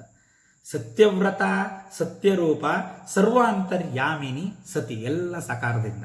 ಅಲ್ಲಿ ಮೂರ್ತ ನಿತ್ಯ ತೃಪ್ತ, ಮುನಿಮಾನಸ ಹಂಸಿಕ ಮಕಾರ ಬರುತ್ತೆ. ಇಲ್ಲಿ ಸತ್ಯವ್ರತ ಸತ್ಯವ್ರತ ಸತ್ಯರೂಪ ಸರ್ವಾಂತರ್ಯಾಮಿನಿ ಸತಿ ಬಂತು. ಇಲ್ಲಿ ಈ ಸತ್ಸ್ವರೂಪ ದರ್ಶನವನ್ನು ಮಾಡಿಸ್ತಕ್ಕಂಥ ಒಂದು ಪಾದ, ಆ ನಾಮ ಗುಚ್ಛಕ್ಕೆ ನಾವೀಗ ಪ್ರವೇಶ ಮಾಡಿದ್ದೀವಿ. ಇದರಲ್ಲಿ ಆ ಪರಮಾರ್ಥ ತತ್ವದ, ಪರಬ್ರಹ್ಮ ಸ್ವರೂಪ ತತ್ವದ, ಆ ಪರಾಶಕ್ತಿ ಸ್ವರೂಪವಾದ ತಾಯಿಯ ಸತ್ಸ್ವರೂಪ ದರ್ಶನವನ್ನು ಮಾಡಿಸ್ತಕ್ಕಂಥ ನಾಮಗಳು, ವಿಶೇಷ ನಾಮಗಳಿಗೆ ನಾವೀಗ ಪ್ರವೇಶ ಮಾಡ್ತಾ ಇದ್ದೀವಿ. ಸತ್ಯವ್ರತ ಫಸ್ಟ್, ಸತ್ಯವ್ರತ. ಇದಕ್ಕೆ ಮುಂಚೆ ಸತ್ಯ ಅನ್ನೋ ನಾಮಕ್ಕೆ ಅರ್ಥ ತಿಳ್ಕೋಬೇಕು. ನಾವು ಹಿಂದೆನೇ ಸತ್ಯ ಅನ್ನೋ ನಾಮದ ಬಗ್ಗೆ ವಿಚಾರ ಮಾಡಿದ್ದೀವಿ. ಆ ಪರಬ್ರಹ್ಮ ವಸ್ತುನೇ ಏನು ಫಸ್ಟು, ಸತ್ ಚಿತ್ ಆನಂದ ಸ್ವರೂಪ. ಅಲ್ಲ ಸತ್ ಬಂತ ಮೊದಲು. ಇನ್ನೊಂದು ಸತ್ಯಂ ಜ್ಞಾನಮನಂತಂ ಬ್ರಹ್ಮ. ಇವೆರಡು ಸೂತ್ರ ಇಟ್ಕೊಂಡ್ರೆ ಸಾಕು. ಸತ್ ಶಬ್ದಕ್ಕೆ ನಾವಿನ್ನೇನು ಬೇರೆ ವ್ಯಾಖ್ಯಾನನೇ ಮಾಡಬೇಕಾಗಿಲ್ಲ. ಯಾವುದು ಸತ್ಯವೋ, ಯಾವುದು ಜ್ಞಾನಸ್ವರೂಪವೋ ಅದು ಬ್ರಹ್ಮ. ಸತ್ಯಂ ಜ್ಞಾನಂ ಮತ್ತು ಅನಂತ, ಯಾವುದು ಅನಂತ, ಯಾವುದಕ್ಕೆ ಅಂತ್ಯವಿಲ್ವೋ ಆದಿ ಇಲ್ವೋ ಅಂತ ಸತ್ಸ್ವರೂಪವಾದ ಜ್ಞಾನವೇ ಬ್ರಹ್ಮ. ಸತ್ಯಂ ಜ್ಞಾನಮನಂತಂ ಬ್ರಹ್ಮ. ಹಾಗಾಗಿ ಅಮ್ಮನವ್ರನ್ನ ಅನುಸಂಧಾನ ಮಾಡಬೇಕು ಅಂದರೆ ಒಂದು ವ್ರತ ಹಿಡ್ಕೊಂಡ್ರೆ ಸಾಕು ನಾವು. ಅದ್ಯಾವುದು? ಸತ್ಯವ್ರತ. ಏನಾದರೂ ನಾವು ಹೇಳಬೇಕಾದ್ರೆ ಯಾವುದಾದ್ರೂ ವೇದ ಮಂತ್ರಗಳನ್ನು ಏನೇ ಹೇಳಿ ದೇವ್ರ ಪೂಜೆ ಎಲ್ಲ ಮಾಡಬೇಕಾದ್ರೆ ಓಂ ತತ್ಸತ್ ಅಂದ್ಬಿಡ್ತೀವಿ. ಏನಂಗಂದರೆ ಓಂ ತತ್ಸತ್, ಓಂ ತತ್ಸದಿತಿ ಶ್ರೀಮದ್ಭಗವದ್ಗೀತಾಸು ಉಪನಿಷತ್ಸು ಬ್ರಹ್ಮವಿದ್ಯಾಯಾಮ್ ಯೋಗಶಾಸ್ತ್ರೆ, ಅಲ್ಲಿ ಓಂ ತತ್ಸತ್ ಇತಿ ಅದ್ಭುತವಾಗಿ ಮಾಡಿದ್ದಾರೆ. ಯಾರೋ ಗೊತ್ತಿಲ್ಲ. ಹೌದು, ಆ ಭಗವದ್ಗೀತೆಯಲ್ಲಿ ಹೇಳ್ತಾ ಇರೋದು ಏನು? ಓಂ ತತ್ಸತ್ ಇತಿ. ಓಂಕಾರ ಅದು ಹಿಡಿದ್ರೆ ಎಲ್ಲ ಸಿಗುತ್ತೆ ನಮಗೆ. ತತ್ ಅದು ಯಾವುದು? ತತ್ ಅಂದರೆ ಪರಬ್ರಹ್ಮ. ತತ್ವಜ್ಞಾನ, ತತ್ವ ಅದೆಲ್ಲ ನಾವು ಬಹಳಷ್ಟು ವಿಚಾರ ಮಾಡಿದ್ದೀವಿ. ತತ್ವ ಅನ್ನೋದಕ್ಕೆ ಮತ್ತೆ ಹೇಳಬೇಕಾಗಿಲ್ಲ. ತತ್ವ ಅಂದರೆ ಪರಬ್ರಹ್ಮ ತತ್ವ ಅಂತಲೇ. ಅದ್ಯಾವುದು? ಸತ್ಯವಾಗಿರ್ತಕ್ಕಂಥ ತತ್ವ ಯಾವುದಿದೆ, ಆ ಓಂ ತತ್ಸತ್ ಇತಿ ಅದೇ ಬ್ರಹ್ಮ. ಓಂ ತತ್ಸತ್ ಇತಿ, ಆ ತತ್ಸತ್ ಅದ್ರ ಬಗ್ಗೆನೇ ಹೇಳೋದು ಇಲ್ಲಿ ಮುಂದ್ಗಡೆ ಆ ಭಗವದ್ಗೀತೆಯಲ್ಲೆಲ್ಲ. ಇಲ್ಲೂ ಅದೇ. ಅದಕ್ಕೇನು ಮಾಡಬೇಕು? ಆ ಸತ್ಸ್ವರೂಪವಾದ ಪರಬ್ರಹ್ಮ ತತ್ವವನ್ನು ಅರ್ಥ ಮಾಡ್ಕೋಬೇಕು ಅಂದರೆ ಆ ಸತ್ಯದ ವ್ರತ ಹಿಡ್ಕೋಬೇಕಲ್ವಾ? ಸತ್ಯವ್ರತ ಫಸ್ಟು. ಆ ಸತ್ಯವ್ರತ ಪಾಲನೆ ಮಾಡಿದ್ರೆ ಸದ್ವಸ್ತು ನಮಗೆ ಸಿಗುತ್ತೆ. ಆ ಸದ್ವಸ್ತು ಸಿಗಬೇಕು ಅಂದರೆ ಕಾಯ ವಾಚ ಮನಸ್ಸ ಸತ್ಸಂಧಾನ ಮಾಡಬೇಕು, ಸತ್ತನ್ನೇ ಮಾಡಬೇಕು ನಾವು. ಹಾಗಾಗಿ ಇಲ್ಲಿ ಬ್ರಹ್ಮಣಃ ತ್ರಿವಿಧಾಸ್ತುತಾಃ ಅಂತ. ಓಂ ತತ್ಸತಿತಿ ನಿರ್ದೇಶೋ ಬ್ರಹ್ಮಣಃ ತ್ರಿವಿಧಾಸ್ತುತಃ. ಆ ತತ್ಸತ್ ಇತಿ ಅಂತಕ್ಕಂಥ ಬ್ರಹ್ಮನನ್ನು 3 ವಿಧವಾಗಿ ಸ್ತುತಿಸಲಾಗಿದೆ. ಯಾವುದು? ಓಂ 1, ತತ್ 2, ಸತ್ ಇದು.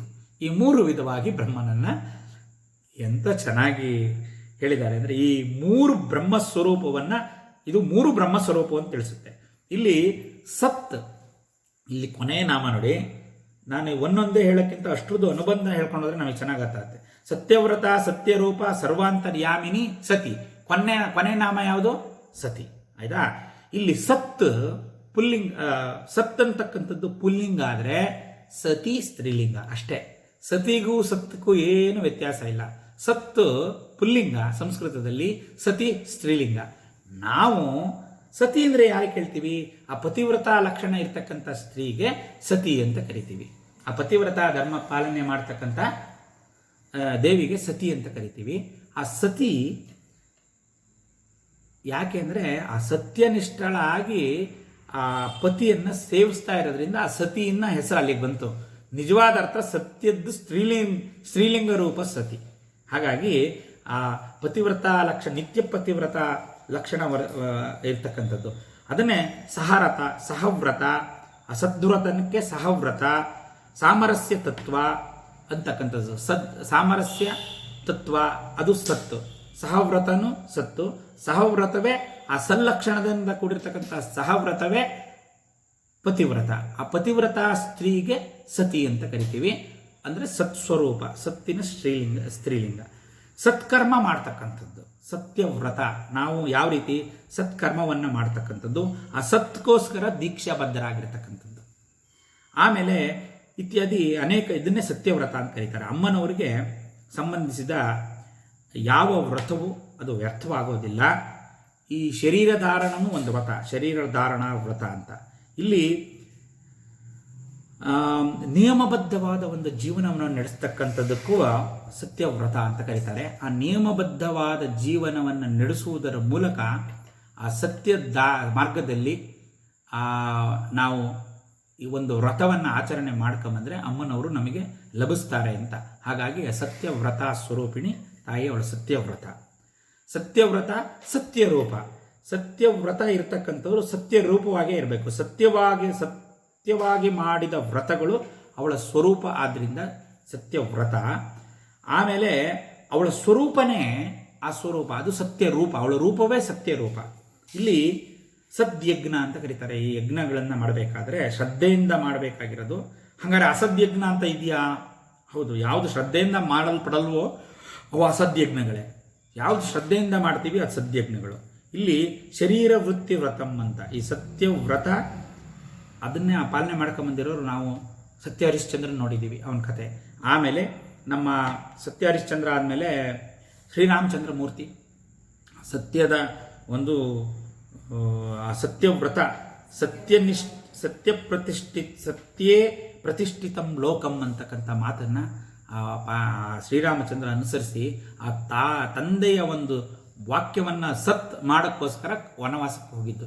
ಎಂಥ ಇದ್ರೂ ಅದನ್ನು ತ್ಯಜಿಸಿ ಆ ಸತ್ವ್ರತವನ್ನು ಯಾವ ರೀತಿ ಆಚರಣೆ ಮಾಡಬೇಕು ಅಂದರೆ, ಒಂದು ಶ್ರೀರಾಮಚಂದ್ರನ ಜೀವನ ಚರಿತ್ರೆ ನೋಡಬೇಕು, ಸತ್ಯ ಹರಿಶ್ಚಂದ್ರನ ಜೀವನ ಚರಿತ್ರೆ ನೋಡಿದರೆ ಆ ಸತ್ಯ ಎಂಥ ಪ್ರಾಣ ಹೋಗುತ್ತೆ ಅನ್ನೋ ಪರಿಸ್ಥಿತಿ ಬಂದರೂ ಆ ಸತ್ಯವನ್ನು ಬಿಡಲ್ಲ. ಹಾಗಾಗಿ ಅವರು ಅದು ಸಾಕ್ಷಾತ್ಕಾರ ಆಗತ್ತೆ ಅಂತ. ಸತ್ ಅಂದರೆ ಇನ್ನೊಂದು ಅರ್ಥ ಅನ್ನ ಅಂತ ಇದೆ. ಸತ್ಯಂ ಜ್ಞಾನ ಮನನ್. ಸತಿ ಎಂ ಅಂದರೆ ಸತ್ ತಿ ಎಂ ಅಂತ 3 ಅಕ್ಷರಗಳು. ಅಸತ್ ಅಂದರೆ ಅನ್ನ, ತಿ ಅಂದರೆ ಪ್ರಾಣ, ಎಂ ಅಂದರೆ ಆದಿತ್ಯ. ಆದಿತ್ಯ ಅಂದರೆ ಸೂರ್ಯ ಅಂತ. ಅಂದರೆ ಸತ್ಯ ರೂಪ ಅನ್ನೋಕ್ಕೆ ಅರ್ಥ ಏನು ಅಂತಂದರೆ ಅನ್ನ ಪ್ರಾಣ ಆದಿತ್ಯ ರೂಪದಿಂದ ಇರ್ತಕ್ಕಂಥದ್ದು ಅಂತ. ಅಮ್ಮನವರು ಸತ್ಯವ್ರತ ಸತ್ಯರೂಪ, ಪರಬ್ರಹ್ಮ ವಸ್ತುವು ಸದ್ರೂಪ. ಅಮ್ಮನವರು ಪರಬ್ರಹ್ಮ ಸ್ವರೂಪಿಣಿ ಸದ್ರೂಪ. ಆ ಸದ್ರೂಪ ಯಾವುದರಲ್ಲಿದೆ ಅಂದರೆ ಸತ್ ತಿ ಮತ್ತು ಆದಿತ್ಯ ಯಂ ಅಂದರೆ ಅನ್ನ ಪ್ರಾಣ ಆದಿತ್ಯ ಸ್ವರೂಪವಾಗಿರ್ತಕ್ಕಂಥದ್ದು ಸತ್ಯ ಅಂತ ಇನ್ನೊಂದು ಅರ್ಥ. ಅಂದರೆ ಆ ಸೂರ್ಯ ಭಗವಂತನ ಸ್ವರೂಪ ಸರ್ವಾಂತರ್ಯಾಮಿನಿ. ಸತ್ಯವ್ರತ ಸತ್ಯರೂಪ, ಸರ್ವಾಂತರ್ಯಾಮಿನಿ ಸತಿ. ಸರ್ವಾಂತರ್ಯಾಮಿನಿ ಚರಾಚರ ರೂಪವಾದ ಇಡೀ ಬ್ರಹ್ಮಾಂಡ ಇದ್ದು ಯಾರಿಂದ ಪ್ರಕಾಶಿಸ್ತಾ ಇದೆಯೋ ಆ ಸರ್ವಾಂತರ್ಯಾಮಿನಿ, ಅದರೊಳಗಡೆ ಸರ್ವಾಂತರ್ಯಾಮಿನಿಯಾಗಿ ಚರಾಚರ ಪ್ರಪಂಚದೊಳಗೂ ಬ್ರಹ್ಮಾಂಡದಲ್ಲೂ ಆ ಪ್ರಕಾಶ ವಿಮರ್ಶ ರೂಪಿಣಿಯಾದ ತಾಯಿ ವ್ಯಾಪಿಸಿದಾಳೆ. ಬ್ರಹ್ಮಾಂಡಂ ವ್ಯಾಪ್ತ ದೇಹ ಬಸಿತ ಹಿಮರುಚ ಭಾಸಮಾಲ ಭುಜಂಗೈ ಅಂತ ನಾವು ಆ ಪರಂಜ್ಯೋತಿ ಸ್ವರೂಪವಾದ ಶಿವನನ್ನು ನಾವು ನೆನ್ನೆ ನೋಡಿದ್ದೀವಿ. ಆ ಬ್ರಹ್ಮಾಂಡಂ ಇಡೀ ಬ್ರಹ್ಮಾಂಡನೆಲ್ಲ ವ್ಯಾಪಿಸ್ಬಿಟ್ಟಿದೆ. ಆ ಸತ್ಯವ್ರತ ಸತ್ಯರೂಪವಾಗಿರ್ತಕ್ಕಂಥ ತಾಯಿ ಸರ್ವಾಂತರ್ಯಾಮಿನಿಯಾಗಿದ್ದಾಳೆ. ಆ ಸರ್ವಾಂತರ್ಯಾಮಿನಿಯಾಗಿ ಸಕಲ ಚರಾಚರದಲ್ಲಿರ್ತಕ್ಕಂಥ ಈ ತಾಯಿ ಸತಿ, ಸರ್ವಾಂತರ್ಯಾಮಿನಿ ಸತಿ. ಈಗ ನಿಜವಾದ ಅರ್ಥ ಸರ್ವಾಂತರ್ಯಾಮಿನಿ ಆಗಿರ್ತಕ್ಕಂಥ ತಾಯಿ. ಆ ಸರ್ವಾಂತರ್ಯಾಮಿನಿಗೆ ಬೃಹದಾರಣ್ಯಕ ಉಪನಿಷತ್ತಲ್ಲಿ, ತೈತರಿ ಉಪನಿಷತ್ತಲ್ಲಿ ಬೇಕಾದಷ್ಟು ನಮಗೆ ಒಂದು ಉಪನಿಷತ್ ವಾಕ್ಯಗಳು ಸಿಗುತ್ತೆ. ಅದನ್ನೆಲ್ಲ ನಾವು ಹಿಂದೆ ವಿಚಾರ ಮಾಡೋದ್ರಿಂದ ಮತ್ತೆ ನಾನು ವಿಸ್ತಾರ ಮಾಡ್ಕೊಳಕ್ಕೆ ಹೋಗಲ್ಲ. ಇಲ್ಲಿ ಸತಿ ಅಂತಂದರೆ ಮುಖ್ಯವಾಗಿ ಇಲ್ಲಿ ಪತಿವ್ರತ ಲಕ್ಷಣ ಇರ್ತಕ್ಕಂಥ ತಾಯಿ ಅಂತ. ಇಲ್ಲಿ ಸಪ್ತ ಸತಿಯರನ್ನು ಹೇಳ್ತಾರೆ. ಆ 7 ಸತಿಯರು ಯಾವ್ಯಾವರು ಅಂತ ಸ್ವಲ್ಪ ವಿಚಾರ ಮಾಡೋಣ. ಅದರಲ್ಲಿ ಆ 3 ಸತಿನೇ ಸಪ್ತಶತಿ. ಅದರದ್ದೊಂದು ರಹಸ್ಯ. ದುರ್ಗಾ ಸಪ್ತಶತಿ ಅಂತ ನಾವು 700 ಶ್ಲೋಕದಿಂದ ಇರ್ತಕ್ಕಂಥ ದೇವಿ ಮಹಾತ್ಮೆ ಏನಿದೆ ಸಪ್ತಶತಿನೇ. ಅದರಲ್ಲಿ ಸಪ್ತಸತಿಗಳ ವರ್ಣನೆ ಬರುತ್ತೆ. ಅದರಲ್ಲಿ 3 ಕಾಂಡ ಬರುತ್ತೆ. ಪ್ರಥಮ ಚರಿತ್ರೆ, ದ್ವಿತೀಯ ಚರಿತ್ರೆ, ತೃತೀಯ ಚರಿತ್ರೆ ಅಂತ. ಆ 3 7 ಸಪ್ತ ಮಾತೃಕೆಗಳ ವರ್ಣನೆ ಬರುತ್ತೆ. ಪ್ರಥಮ ಚರಿತ್ರೆಯಲ್ಲಿ ಕಾಳಿ, ತಾರಾ, ಭಿನ್ನಮತಿ, ಸುಮುಖಿ, ಭುವನೇಶ್ವರಿ, ಬಾಲ, ಕುಬ್ಜ ಅಂತಕ್ಕಂಥ 7 ಜನ ಬರ್ತಾರೆ. ದ್ವಿತೀಯ ಚರಿತ್ರೆಯಲ್ಲಿ ಲಕ್ಷ್ಮಿ, ಲಲಿತಾ, ದುರ್ಗಾ, ಕಾಳಿ, ಗಾಯತ್ರಿ, ಅರುಂಧತಿ, ಸರಸ್ವತಿ ಇವರು ಬರ್ತಾರೆ. ಇವರು ಸಪ್ತಸತಿಯರು, 7+7. ಆಮೇಲೆ ತೃತೀಯ ಚರಿತ್ರೆಯಲ್ಲಿ ಬ್ರಾಹ್ಮಿ, ಮಹೇಶ್ವರಿ, ಕೌಮಾರಿ, ವೈಷ್ಣವಿ, ವಾರಾಹಿ, ಇಂದ್ರಾಣಿ, ಚಾಮುಂಡ ಸಪ್ತಮಾತೃಕೆಗಳು ಅವರು ಬರ್ತಾರೆ. ಇವು 3 ಆ ದೇವಿ ಮಹಾತ್ಮೆಯ ಪ್ರಥಮ ಚರಿತ್ರೆ, ದ್ವಿತೀಯ ಚರಿತ್ರೆ, ತೃತೀಯ ಚರಿತ್ರೆಯಲ್ಲಿ ಬರ್ತಕ್ಕಂಥ ಸಪ್ತಸತಿ ಸ್ವರೂಪಿಣಿಗಳು.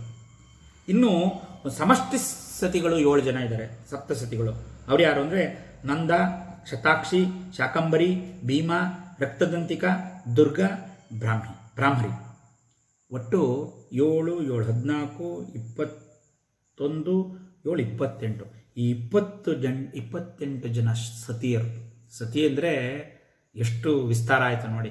ಈ 28 ಜನ ಸತಿಯರನ್ನು ನೆನೆಸಿದ್ರೆ, ಅವ್ರ ನಾಮವನ್ನು ಅನುಸಂಧಾನ ಮಾಡಿದರೆ, ಸ್ಮರಣೆ ಮಾಡಿದ್ರೇ ಅಂಥ ಒಂದು ಶಕ್ತಿ ಇದೆ. ಆ ಅಮ್ಮನವರ ಅನುಗ್ರಹ ಆಗತ್ತೆ. ಹಾಗಾಗಿ ಸರ್ವಾಂತರ್ಯಾಮಿನಿ ಸತಿ, ಸರ್ವಾಂತರ್ಯಾಮಿನಿಯಾಗಿ ಈ ಸಪ್ತ ಸತಿಗಳು ಮತ್ತು ಅವರ ಅಧಿದೇವತೆಗಳು, ಅವರು ಪ್ರತಿದೇವತೆಗಳು, ಪ್ರತ್ಯಧಿದೇವತೆಗಳು, ಚತುಷ್ಷಷ್ಟಿ ಕೋಟಿ ಯೋಗಿನಿ ಗಣ, ಇದನ್ನೆಲ್ಲ ಒಂದು ಯೋಚನೆ ಮಾಡಿ. ಆ ಸತಿ ಸ್ವರೂಪವಾಗಿ ಈ ತಾಯಿ ಸಮಸ್ತ ಬ್ರಹ್ಮಾಂಡವನ್ನೂ ವ್ಯಾಪಿಸಿರೋದ್ರಿಂದ ಇವಳು ಸರ್ವಾಂತರ್ಯಾಮಿನಿ ಸತಿ. ಎಂಥ ಅನುಬಂಧ ಈ ನಾಮದಲ್ಲಿ! ಸತ್ಯವ್ರತ, ಸತ್ಯನಿಷ್ಠ, ಸತ್ಯರೂಪ, ಸರ್ವಾಂತರ್ಯಾಮಿನಿ ಸತಿ ಅಂತಕ್ಕಂಥ ನಾಮ. ಇನ್ನು ಇನ್ನೊಂದು ಬಹಳ ವಿಶೇಷವಾಗಿರ್ತಕ್ಕಂಥ ಅದ್ಭುತ ನಾಮಗುಚ್ಛಕ್ಕೆ ಮುಂದೆ ನಾವು ಪ್ರವೇಶ ಮಾಡ್ತಾ ಇದ್ದೀವಿ. ಇಲ್ಲಿ ಸತಿ ಅಂದರೆ ದೇವಿ ದಕ್ಷನಿಗೆ, ದಕ್ಷ ಬ್ರಹ್ಮನ, ಅವಾಗಲೂ ಅಲ್ಲಿ ನಾವು ಸತಿ ಅಂತ ಕರಿತೀವಿ. ಆ ದಕ್ಷನಿಗೆ ಸತಿ ಎನ್ನುವ ಮಗಳಾಗಿ ಅಮ್ಮನವರು ಜನಿಸಿದರು. ಅದು ಒಂದು ಪೌರಾಣಿಕ ಹಿನ್ನೆಲೆ ಈ ನಾಮಕ್ಕಿದೆ. ಅಲ್ಲಿ ಸತಿ ದೇವರ ಮನೋಸೃಷ್ಟಿಯಾದ ಸತಿಯನ್ನು ತನ್ನ ಮಗಳಾಗಿ ದಕ್ಷ ಸ್ವೀಕರಿಸ್ತಾನೆ. ಅದು ಅಲ್ಲಿ ಆ ದಕ್ಷ ಬ್ರಹ್ಮನ ಮಗಳಾಗಿ ದಾಕ್ಷಾಯಿಣಿಯಾಗಿ ಏನು ಬರ್ತಾಳೆ ತಾಯಿ, ಅವಳು ಸತಿ. ಸತಿ ತನ್ನ ತಂದೆ ಯಜ್ಞಕ್ಕೆ ಶಿವನನ್ನು ಆಹ್ವಾನಿಸದೆ, ಅದೊಂದು ಕಥೆಯೆಲ್ಲ ನಮಗೆ ಗೊತ್ತಿದೆ. ಅವಳು ದೂಷಿಸ್ತಾಳೆ, ಇವನನ್ನು ಕರೀಲಿಲ್ಲ ಪತಿನ ಅಂತ. ಆಗ ತಂದೆಯಿಂದ ಜರುಗಿದ ಪಾಪಕ್ಕೆ ಪ್ರಾಯಶ್ಚಿತ್ತವಾಗಿ ಅಗ್ನಿಯಲ್ಲಿ ಅವಳು ಆಹುತಿ ಆಗ್ತಾಳೆ. ಅಗ್ನಿಯದಲ್ಲಿ ಆಹುತಿ ಆಗಿರೋದ್ರಿಂದ ಅವಳನ್ನ ಸತಿ ಅಂತ ಕರೀತಾರೆ. ನಮ್ಮಲ್ಲಿ ಸತಿ ಸಹ ಗಮನ ಅಂತಕ್ಕಂಥ ಪದ್ಧತಿ, ಅದ್ರ ಬಗ್ಗೆ ಎಲ್ಲ ಕೇಳಿದ್ದೀವಿ. ನಮ್ಮಲ್ಲಿ ಏನು ಅಂತಂದರೆ, ಯಾವುದೋ ಒಂದು ಸಂದರ್ಭದಲ್ಲಿ ಏನೋ ಒಂದು ನಡೆದಿರುತ್ತೆ. ಈ ಬ್ರಿಟಿಷರು ನಮಗೆ ಬಂದು ನಮ್ಮ ಧರ್ಮವನ್ನು ನಾವೇ ಹೀಯಾಳಿಸ್ಬೇಕು ಅಂಥೇಳಿ ಯಾವುದೋ ಅಂಥದ್ದೊಂದೊಂದು ತೆಗೆದು ಹೊರಗಡೆ ಇಟ್ಬಿಟ್ಟು ಅದನ್ನೇ ಒಂದು ದೊಡ್ಡದಾಗಿ ಆ ಒಂದು ಕಾಲಘಟ್ಟದಲ್ಲಿ ಏನೋ ಮಾಡಿದರು, ಬಿಂಬಿಸಿದರು. ಆದರೆ ನಮ್ಮಲ್ಲಿ ಆ ಪತಿವ್ರತ ಪಾರಾಯಣ ಆಗಿರ್ತಕ್ಕಂಥ ಸತಿ ಅಂದರೆ ಅವನು ಆ ಗಂಡನ ಜೊತೆ ಸಹಗಮನ ಮಾಡುವಷ್ಟು ಪಾತಿವ್ರತ್ಯ ಅವರಲ್ಲಿತ್ತು ಅಂತ ಹೇಳೋದಕ್ಕೆ ಕತೆ ಇದೆ. ಇಲ್ಲಿ ಸತಿ ಅಂದರೆ ಇಲ್ಲಿ ತಾಯಿ ಸತಿ ಅಂತ ಈ ಥರ ಅರ್ಥ. ಹೀಗೆ ಇದಕ್ಕೆ ಅನೇಕ ವಿಧವಾದ ಅರ್ಥಗಳನ್ನು ನಾವು ನೋಡ್ಕೊಂಬರ್ಬೋದು. ಶ್ರೀಮದ್ ಭಾಗವತದಲ್ಲೂ ಬೇಕಾದಷ್ಟು ಅರ್ಥಗಳು ಸತಿಯನ್ನು ನಾಮಕ್ಕಿದೆ. ಒಂದು ಅಂದರೆ ಆ ದೇವಿ ದಕ್ಷ ಯಜ್ಞವನ್ನು ನಾಶಗೊಳಿಸಿ ನಾವೊಂದು 600ನೇ ನಾಮ ಹೇಳ್ಬೋದು. ಅಲ್ಲಿ ನಾವು ನೋಡಿದ್ದೀವಿ ಆ ಒಂದು ದಾಕ್ಷಾಯಿಣಿ ಆ ನಾಮಗಳನ್ನೆಲ್ಲ ನೋಡ್ಬೇಕಾದ್ರೆ ಹಿಮವಂತನ ಪುತ್ರಿ ಆಗಿರ್ತಕ್ಕಂಥವಳು ಹಿಮವಂತನ ಪುತ್ರಿಯಾಗಿ ಅವಳು ಜನಿಸಿದ್ಲು ಅಂತ ಒಂದು ಅದ್ಭುತವಾದ ಒಂದು ಕೀರ್ತನೆ ಎಲ್ಲರೂ ಹಾಡ್ತಾರೆ. ಹಿಮಗಿರಿ ತನಯೇ ಹೇಮಲತೆ ಅಂಬ ಈಶ್ವರಿ ಶ್ರೀ ಹರಿ ಲಲಿತೆ ಮಾಧವ. ಬಹಳ ಚೆನ್ನಾಗಿದೆ. ನೀವು ಯಾವುದೇ ಒಂದು ಕೀರ್ತನೆಗಳನ್ನು ತಗೊಳ್ಳಿ, ಲಲಿತಾ ಸಹಸ್ರನಾಮದಲ್ಲಿರ್ತಕ್ಕಂಥ ನಾಮಗಳು ಈವಾಗ ನಾವು ಆ ನಾಮಗಳ ಅರ್ಥವನ್ನು ನೋಡಿ, ಅಂದರೆ ಆ ಅದ್ಭುತವಾಗಿ ಆ ಕೀರ್ತನೆಗಳನ್ನು ಎಷ್ಟು ಚೆನ್ನಾಗಿ ಅವರು ರಚನೆ ಮಾಡಿದ್ದಾರೆ. ಇದರಲ್ಲಿರ್ತಕ್ಕಂಥ ಎಷ್ಟು ನಾಮಗಳನ್ನು ಅದರೊಳಗೆ ತೊಗೊಂಡಿದ್ದಾರೆ. ಆ ನಾಮ ಅರ್ಥ ಸ್ಫುರಣೆ ಬರ್ತಕ್ಕಂಥ ಎಷ್ಟೊಂದು ಕೀರ್ತನೆಗಳನ್ನು ತ್ಯಾಗರಾಜ ಸ್ವಾಮಿಗಳಾಗಲಿ ದೀಕ್ಷಿತರಾಗಲಿ ಎಷ್ಟೋ ಅದ್ಭುತವಾಗಿ ರಚನೆ ಮಾಡಿ, ಕಾಳಿದಾಸ ಆಗಿರ್ಬೋದು ಅಷ್ಟು ಅದ್ಭುತವಾಗಿ ರಚನೆ ಮಾಡಿದ್ದಾರೆ ಅಂತ. ಸೌಂದರ್ಯ ಲಹರಿಯಲ್ಲೂ ಈ ಸತೀನಾಮಕ್ಕೆ ಒಂದು ಬರುತ್ತೆ. ಬಹುಶಃ ಒಂದು 97ನೇ ಶ್ಲೋಕ ಇರ್ಬೋದು. ಅಲ್ಲಿ ಆದಿಶಂಕರರು ಆ ದೇವಿಯನ್ನು ಸತಿ ಅಂತ ಸಂಬೋಧನೆ ಮಾಡ್ತಾರೆ. ಆ ಸಂದರ್ಭದಲ್ಲಿ ಸತಿ ಅಂದರೆ ಪತಿವ್ರತೆಯಾದ ಸ್ತ್ರೀ.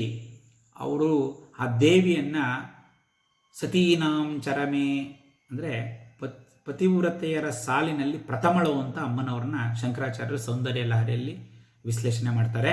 ಹಾಗಾಗಿ ಇವಳು ಸರ್ವಾಂತರ್ಯಾಮಿನಿ ಸತಿ. ಈ ಹಿನ್ನೆಲೆಯಿಂದ ಇನ್ನೊಂದು ಅದ್ಭುತವಾದ ಒಂದು ಪರಬ್ರಹ್ಮ ಸ್ವರೂಪವಾದ ನಾಮ ವಿಶೇಷಕ್ಕೆ ನಾವೀಗ ಪ್ರವೇಶ ಮಾಡ್ತಾ ಇದ್ದೀವಿ. ಬ್ರಹ್ಮಾಣಿ ಬ್ರಹ್ಮಜನನಿ ಬಹುರೂಪ ಬುಧಾರ್ಚಿತ. ಬ್ರಹ್ಮಾಣಿ ಬ್ರಹ್ಮಜನನಿ ಬಹುರೂಪ ಬುಧಾರ್ಚಿತ. ಬ್ರಹ್ಮಾಣಿ ಅಂತಂದರೆ ಯಾರು? ಬ್ರಹ್ಮ ನಮಗೆ ಗೊತ್ತಿದೆ. ಬ್ರಹ್ಮಾಣಿ ಅಂದರೆ ಇಲ್ಲಿ ಆ ಸರಸ್ವತಿಗೆ ಬ್ರಹ್ಮಾಣಿ ಅಂತ ಕರೀತಾರೆ. ಸರಸ್ವತಿಗೆ ಬ್ರಹ್ಮಾಣಿ ಅಂತ ಕರೀತಾರೆ. ಬ್ರಹ್ಮಜನನಿ ಅಂತಂದರೆ ಬ್ರಹ್ಮ ಅಣಿ. ಬ್ರಹ್ಮಾಣಿ ಅಂತಂದರೆ ಆ ದೇವಿ ಬ್ರಹ್ಮನ ಶಕ್ತಿಯಾಗಿದ್ದಾಳೆ. ಬ್ರಹ್ಮದ ಶಕ್ತಿ. ಬ್ರಹ್ಮನ ಶಕ್ತಿ ಅಂದರೆ ಸರಸ್ವತಿ ಅಂತ ತಗೋಬೋದು. ಬ್ರಹ್ಮದ ಶಕ್ತಿ ಅಂದರೆ ಪರಬ್ರಹ್ಮ ವಸ್ತು ಶಿವನ ಶಕ್ತಿಯಾಗಿದ್ದಾಳೆ ಅಂತ ಹಾಗೂ ಅರ್ಥ. ಶಿವ ಪ್ರಕಾಶ ರೂಪವಾದರೆ ಶಕ್ತಿ ವಿಮರ್ಶ ರೂಪ. ಇದನ್ನು ನಾವು ಮಧ್ಯದಿಂದಲೂ ಹೇಳ್ಕೊಂಬಂದಿದ್ದೀವಿ, ಕೊನೆಯವರೆಗೂ ಇದನ್ನು ನಾವು ಹೇಳ್ತಲೇ ಇರ್ತೀವಿ. ಅಂದರೆ ಅಂತಿಮ ಸತ್ಯ, ಇಲ್ಲಿ ಸತ್ಯವ್ರತ ಸತ್ಯನಿಷ್ಠ ಬಂತು. ಆ ಅಂತಿಮ ಸತ್ಯ ಯಾವುದಿದೆ ಅದು ಶಿವವಾಗಿದ್ದರೆ ಆ ಸರ್ವಕಾಲಿಕ ಕ್ರಿಯೆ ಶಕ್ತಿಯಾಗಿದೆ. ಒಂದು ಇನ್ನೊಂದರ ಹೊರತು ಅದು ಎರಡಕ್ಕೂ ಇರತಕ್ಕಂಥ ಅನುಬಂಧ ಒಂದಿಲ್ದಲೇ ಇನ್ನೊಂದಿಲ್ಲ. ಒಂದಕ್ಕೊಂದು ಪೂರಕವಾಗಿ ಪೋಷಕವಾಗಿ ಒಂದನ್ನು ಒಂದು ಬಿಡದಂಗಿದೆ. ಅದಕ್ಕೆ ಅದು ಶಿವಶಕ್ತಿಯಾತ್ಮಕ್ಕೆ ರೂಪ. ಇಲ್ಲಿ ಅಣಿ ಅಂದರೆ ಬ್ರಹ್ಮ ಅಣಿ ಅಂತಂದರೆ ಒಂದು ಬಂಡಿ ಕೀಲು. ಒಂದು ಚಕ್ರಕ್ಕೆ ಆ ಚಕ್ರ ಹೊರಗಡೆ ಬರಬಾರ್ದು ಅಂತ ಒಂದು ಕೀಲನ್ನು ಇಟ್ಟಿರ್ತಾರೆ, ಕಡಾಣಿ ಅಂತಾರೆ ಅದಕ್ಕೆ. ಆ ಕಡಾಣಿ ಆ ಬ್ರಹ್ಮ ಅಣಿ ಅಂತಂದರೆ ಆ ಬ್ರಹ್ಮ ತತ್ವಕ್ಕೆ ಒಂದು ಕೀಲಿದ್ದಂಗೆ ಅನ್ನುವಂಥ ಅರ್ಥ ಇದೆ. ಈ ಕೀಲಿಲ್ಲದೆ ಇದ್ದರೆ ಆ ಬಂಡಿ ಓಡಲ್ಲ, ಚಕ್ರ ಬಿಚ್ಕೊಂಡು ಆಚಾಟ ಹೋಗುತ್ತೆ. ಅಂದರೆ ಆ ಬ್ರಹ್ಮತತ್ವ ಪರಬ್ರಹ್ಮತತ್ವ ಅದು ಶಿವ ಆದರೆ ಆ ಶಕ್ತಿ ಅಂತಕ್ಕಂಥ ಕೀಲಿ ಇಲ್ಲದೆ ಇದ್ದರೆ ಅದು ಕಾರ್ಯಶೀಲ ಆಗುತ್ತೆ, ಆ ಬಂಡಿ ಓಡಲ್ಲ ಅಂತ. ಅಂದರೆ ಆ ಶಿವಶಕ್ತ್ಯಾತ್ಮ ಇದಕ್ಕೆ ಒಂದು ಅನುಬಂಧವನ್ನು ಈ ಬಂಡಿ ಕೀಲಿನ ಒಂದು ಉಪಮದಲ್ಲಿ ನಾವು ಅದನ್ನ ಆ ಹಿನ್ನೆಲೆಯಲ್ಲಿ ನಾವು ಅದನ್ನ ಅರ್ಥದಲ್ಲಿ ಹೇಳ್ತಾ ಇದ್ದೀವಿ. ಅಂದರೆ ಆ ಬ್ರಹ್ಮ ಶಿವನಾದರೆ ಆ ಬ್ರಹ್ಮಾಣಿ ಅವನ ಪತ್ನಿ ಶಕ್ತಿ ಅವಳು ಸರಸ್ವತಿ ಇಲ್ಲಿಂದ. ಇದು ಭೈರವಿ ಇದ್ದಂಗೆ. ಈ ಥರ ಒಂದು ಅಧಿಷ್ಠಾನ ಸಾಮ್ಯ ರೂಪ ಸಾಮ್ಯ ಆ ಒಂದು ದೃಷ್ಟಿಯಲ್ಲಿ ನೋಡಬೇಕು. ಇಲ್ಲಿ ಬ್ರಹ್ಮ ಅಂದರೆ ಬ್ರಹ್ಮ ಅಣಿ ಅಂದರೆ ಪುಚ್ಛ ಭಾಗಕ್ಕೂ ಅಣಿ ಅಂತ ಕರೀತಾರೆ. ಪುಚ್ಛ ಭಾಗ ಅಂತಂದರೆ ಇಲ್ಲಿ ಇದಂ ಬ್ರಹ್ಮಪುಚ್ಛಂ ಪ್ರತಿಷ್ಠಾ ಅಂತ ತೈತ್ರಿಯ ಉಪನಿಷತ್ತು ಹೇಳುತ್ತೆ. ಯಾವುದು ಅದನ್ನು ನಾವು ನೋಡಿದ್ದೀವಿ.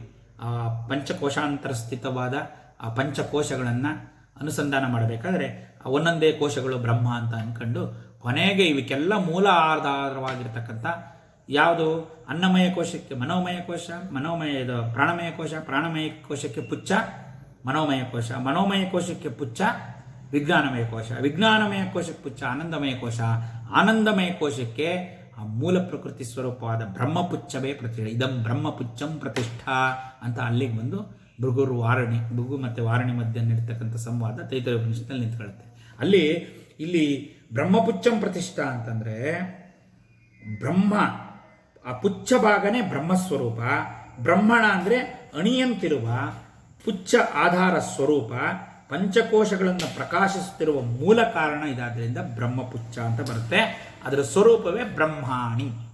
ಬ್ರಹ್ಮಕ್ಕೆ ಅಣಿ ಅಂದರೆ, ಅಣಿ ಅಂದರೆ ಒಂದು ಕಡಾಣಿ, ಆ ಥರ ಒಂದು ಕೀಲು, ಆ ಕೀಲ ಸ್ವರೂಪ ಅಂತ. ಬ್ರಹ್ಮಾಣಿ ಬ್ರಹ್ಮಜನನಿ. ಇಲ್ಲಿ ಬ್ರಹ್ಮಾಣಿ ಬ್ರಹ್ಮರೂಪ. ಬ್ರಹ್ಮಾಣಿ ಬ್ರಹ್ಮರೂಪ ಅಂದರೆ ಇಲ್ಲಿ ಸತ್ಯವ್ರತ ಸತ್ಯ ರೂಪ. ಬ್ರಹ್ಮಾಣಿ ಬ್ರಹ್ಮಜನನಿ. ಬ್ರಹ್ಮಜನನಿ ಹೆಂಗಾದ್ಲು ತಾಯಿ? ಬ್ರಹ್ಮ ಅಂದರೆ ವೇದ ಅಂತ, ಆಯ್ತಾ? ಬ್ರಹ್ಮ ಅಂದರೆ ವೇದ.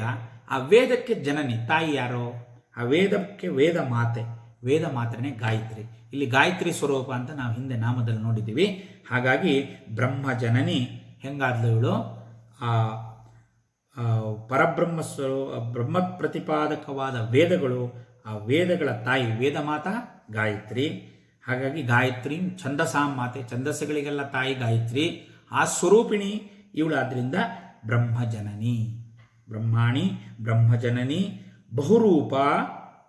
ಬಹುರೂಪ ಬುಧಾರ್ಚಿತ. ಬಹುರೂಪ ಅಂತಂದರೆ ಅಮ್ಮನವರ ರೂಪ ಅನೇಕ ರೂಪ. ಇಲ್ಲಿ ಬ್ರಹ್ಮಾಣಿ ಬ್ರಹ್ಮಜನನಿಗೆ ಆ ತಾಯಿ ಶ್ರೀಮಾತೆ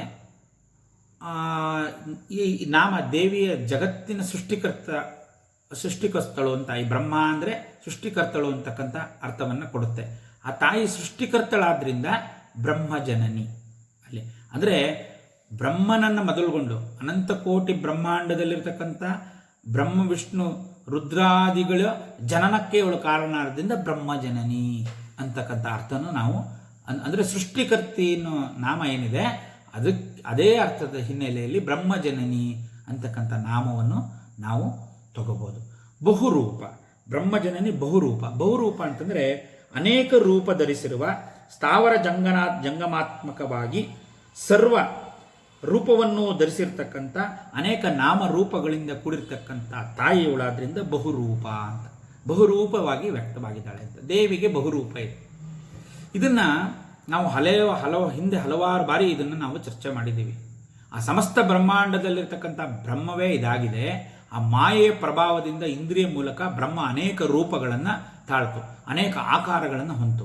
ಅನೇಕ ರೂಪ ಆಕಾರಗಳು ನಮಗೆ ಯಾವುದರಿಂದ ಗೋಚರಿಸುತ್ತೆ ಅಂದರೆ ಇಂದ್ರಿಯದ ಮೂಲಕ ಆ ಬ್ರಹ್ಮನ ಅನೇಕ ರೂಪ ಇದು ನಮಗೆ ಗೋಚರವಾಗುತ್ತೆ. ಯಾವಾಗ ಆಲೋಚನೆಯ ಮೂಲಕ ಬಹು ವಿಧವಾದ ರೂಪಗಳ ಅನುಭವರಾಹಿತ್ಯವಾದ ಒಂದು ಅನುಭವರಾಹಿತ್ಯ ಉಂಟಾಗುತ್ತೋ ಅದನ್ನೇ ಆತ್ಮ ಸಾಕ್ಷಾತ್ಕಾರ ಅಂತ ಕರೀತಾರೆ. ಇಲ್ಲಿ ಆ ದೇವಿ ಬಹುರೂಪ ಉಳ್ಳವಳಾಗಿದ್ದಾಳೆ. ಯಾಕೆಂದರೆ ಅವಳು ಕೇವಲ ಜೀವಿಗಳ ರೂಪದಲ್ಲಿ ಅಸ್ತಿತ್ವ ಇಲ್ಲದೆ ಶಬ್ದ ರೂಪದಲ್ಲೂ ನಾವು ಅದನ್ನು ನೋಡಿದ್ದೀವಿ. ನಾದ ರೂಪ ಅದರಲ್ಲೆಲ್ಲ ಆ ಶಬ್ದರೂಪವಾಗಿರ್ತಕ್ಕಂಥ ತಾಯಿ ಶಬ್ದರೂಪ ಆಯಿತು.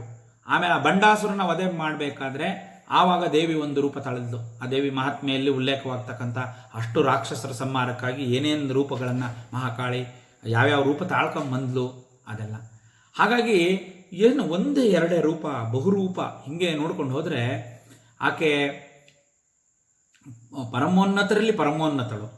ಅವಳು ಯಾವಾಗ ಬೇಕಾದ್ರೂ ಅಮ್ಮನವರು ನೋಡಬೇಕಾದ್ರೆ ಆ ಬಾಲಾರೂಪ ಅಲ್ಲಿ 8 ವರ್ಷದ ಪ್ರಾಯ 7 ವರ್ಷದ ಪ್ರಾಯದಲ್ಲಿ ಏನು ರೂಪ ತಗೊಂಡ್ಳು, ಆ ಒಂದೊಂದನ್ನು ಒಂದು 16 ಒಬ್ಬರು ಇಬ್ಬರು ಮತ್ತು 16 32 ಹೀಗೆ ಎಷ್ಟು ಥರ ರೂಪಗಳನ್ನು ನಾನಾ ರೂಪಗಳನ್ನು ಅಮ್ಮ ತಾಳದ್ಲು. ಆ ನಾನಾ ರೂಪ ಸ್ವರೂಪನೇ ಬಹುರೂಪ ಅಂತಕ್ಕಂಥದ್ದು. ಇನ್ನು ನಾವು ಅಕ್ಷರ ಒಂದು ಇದರಲ್ಲಿ ತಗೊಂಡ್ರೆ ಮಾತೃಕಾ ವರ್ಣರೂಪಿಣಿಯಾದ ಇವಳು ಶಬ್ದಾತೀತವಾಗಿತ್ತು, ನಾದರೂಪ ಆಯಿತು, ಆಮೇಲೆ ಅಕ್ಷರ ರೂಪ ಆಯಿತು, ಮಾತೃಕಾ ವರ್ಣರೂಪ ಆಯಿತು. ಆ ಮಾತೃಕಾ ವರ್ಣರೂಪವಾದವಳು ಬೇರೆ ಬೇರೆ ವರ್ಗದಲ್ಲಿ ಆಯಾ ಚಕ್ರಗಳಲ್ಲಿ ಆಯಾ ಅಕ್ಷರಗಳು, ಆ ಅಕ್ಷರಕ್ಕೆ ಸಂಬಂಧಪಟ್ಟ ದೇವತೆಗಳು, ಆ ಥರ ರೂಪ. ಇನ್ನು ಸಹಸ್ರನಾಮದಲ್ಲಿ ಸಹಸ್ರನಾಮ ಸ್ಥಿತವಾಗಿರ್ತಕ್ಕಂಥ ಸಹಸ್ರ ರೂಪ. ಅದಕ್ಕಿಂತ ಆಚೆಗೆ ಹೋದರೆ ನಾವು ಚತುಷ್ಷಷ್ಟಿ ಕೋಟಿ ಯೋಗಿನಿ ರೂಪ, ಅದಕ್ಕಿರ್ತಕ್ಕಂಥ ಮಂತ್ರರೂಪ, ಯಂತ್ರರೂಪ, ತಂತ್ರರೂಪ, ಈ ಥರ ನೋಡಿದರೆ ಏನು ಒಂದೇ ಎರಡೇ ಅಮ್ಮನವರ ರೂಪ ಬಹುರೂಪ. ಸಹಸ್ರಾಣಿ ಸಹಸ್ರಶಃ ಬಾಹುಸ್ತವ ಹೇತಯಃ ಅಂತ ಸಹಸ್ರಾರು ಸಂಖ್ಯೆಯ ರೂಪಗಳನ್ನು ಧರಿಸ್ತಕ್ಕಂಥವನು ಅಂತ ಶಿವನ ವರ್ಣನೆ ಆ ರುದ್ರದಲ್ಲಿ ಮಾಡಿದೆ. 11ನೇ ಅನುವಾದದಲ್ಲಿ ಹೇಳ್ತೀವಿ ನಾವು. ಅದರಲ್ಲಿ ಸಹಸ್ರಾಣಿ ಸಹಸ್ರಶಃ ಬಾಹುಸ್ತವ ಹೇತಯಃ ತಾಸಾಮೀಶಾನೋ ಭಗವಃ ಪರಾಚಿ ನಾಮುಖಾಕೃತಿ.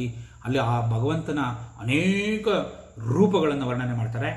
ಶಿವ ಎಷ್ಟು ರೂಪ ತಾಳ್ಕೊಂಡೋ ಶಕ್ತಿ ಅಮ್ಮನವರು ಅಷ್ಟೇ ರೂಪಗಳನ್ನು ತಾಳ್ಕೊಂಡಿದ್ದಾಳೆ.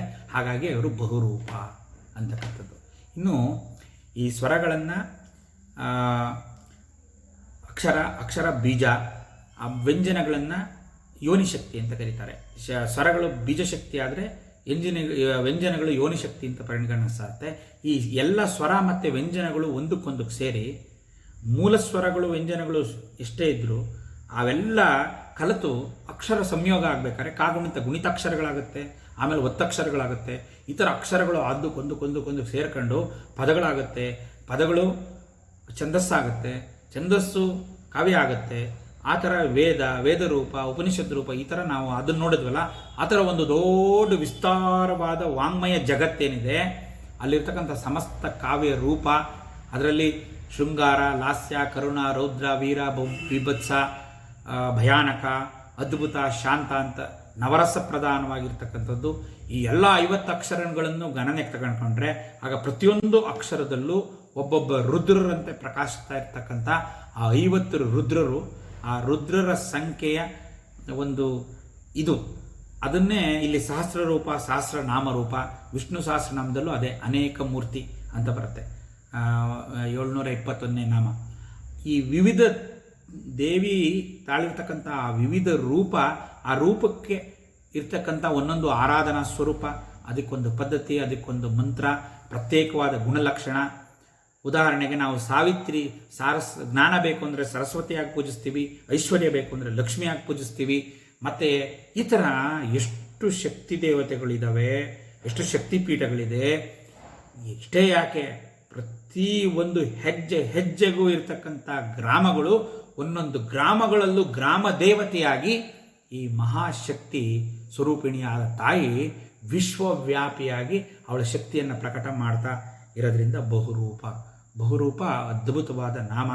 ಅದನ್ನೆಲ್ಲ ನಾವು ಬಹುರೂಪ ಅಂದರೆ ಈ ಪ್ರಪಂಚದಲ್ಲಿರ್ತಕ್ಕಂಥ ಅಷ್ಟು ರೂಪಗಳನ್ನು ನಾವು ಆ ಧ್ಯಾನ ಸ್ಥಿತಿಯಲ್ಲಿ ನಾವು ಅದನ್ನು ತಗೋಬೇಕು. ಹಾಗಾಗಿ ಇವಳು ಬಹುರೂಪ ಬುಧಾರ್ಚಿತ. ಬುಧಾರ್ಚಿತ ಅಂದರೆ ಜ್ಞಾನಿಗಳಿಂದ ಆರಾಧಿಸಲ್ಪಟ್ಟಿದ್ದವಳು. ಜ್ಞಾನಿಗಳು ಅಂದರೆ ಯಾರು ಅಂದರೆ ಬುದ್ಧಿವಂತರು ಅಂತ.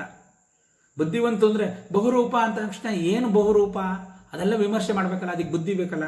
ಈ ಎಲ್ಲ ನಾಮಗಳು ಸತ್ಯರೂಪ, ಸತ್ಯವ್ರತ ಇತ್ಯಾದಿ ಇದೆಲ್ಲ ಬಂದಾಗ ಇದರ ಹಿಂದ್ಗಡೆ ಇರ್ತಕ್ಕಂಥ ಅರ್ಥಸ್ಫುರಣೆ ಆಗಬೇಕು ಅಂತಂದರೆ ಅವರು ಬುದ್ಧಿವಂತಿಕೆ ಇರಬೇಕು, ಅದಕ್ಕೆ ಆ ಜ್ಞಾನ ಇರಬೇಕು, ಆ ಪ್ರಜ್ಞೆ ಇರಬೇಕು ಒಳಗಡೆ.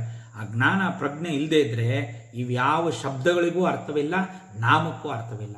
ಆ ನಾಮರೂಪವಾದ ಶಬ್ದರೂಪವಾದ ಒಂದು ಏನು ಶಬ್ದ ರೂಪ ಇದೆ, ಅದರಲ್ಲಿರ್ತಕ್ಕಂಥ ಕೇಳ್ತಕ್ಕಂಥ ಆಹತ ಶಬ್ದದಲ್ಲಿ ಅನಾಹತ ಅರ್ಥಗಳನ್ನು, ಅನಾಹತ ಶಬ್ದ ಅಂದರೆ ಅನಾಹತವಾದಂಥ ಅಷ್ಟೊಂದು ಅರ್ಥಗಳು ಬರಬೇಕು ಅಂತಂದರೆ ಅವರು ಬುದ್ಧಿವಂತರಾಗಿರಬೇಕು. ಅಂಥ ಬುದ್ಧಿವಂತರಿಂದ, ಜ್ಞಾನಿಗಳಿಂದ ಪೂಜಿಸಲ್ಪಟ್ಟಿರುವವಳು. ಆದ್ದರಿಂದ ಬುಧಾರ್ಚಿತ. ಬುಧ ಅಂದರೆ ಬುದ್ಧಿವಂತರು ಅಂತ. ಇಲ್ಲಿ ಬುಧಗ್ರಹನೂ ಬುದ್ಧಿಮತ್ತತೆಗೆ ಸಂಕೇತ.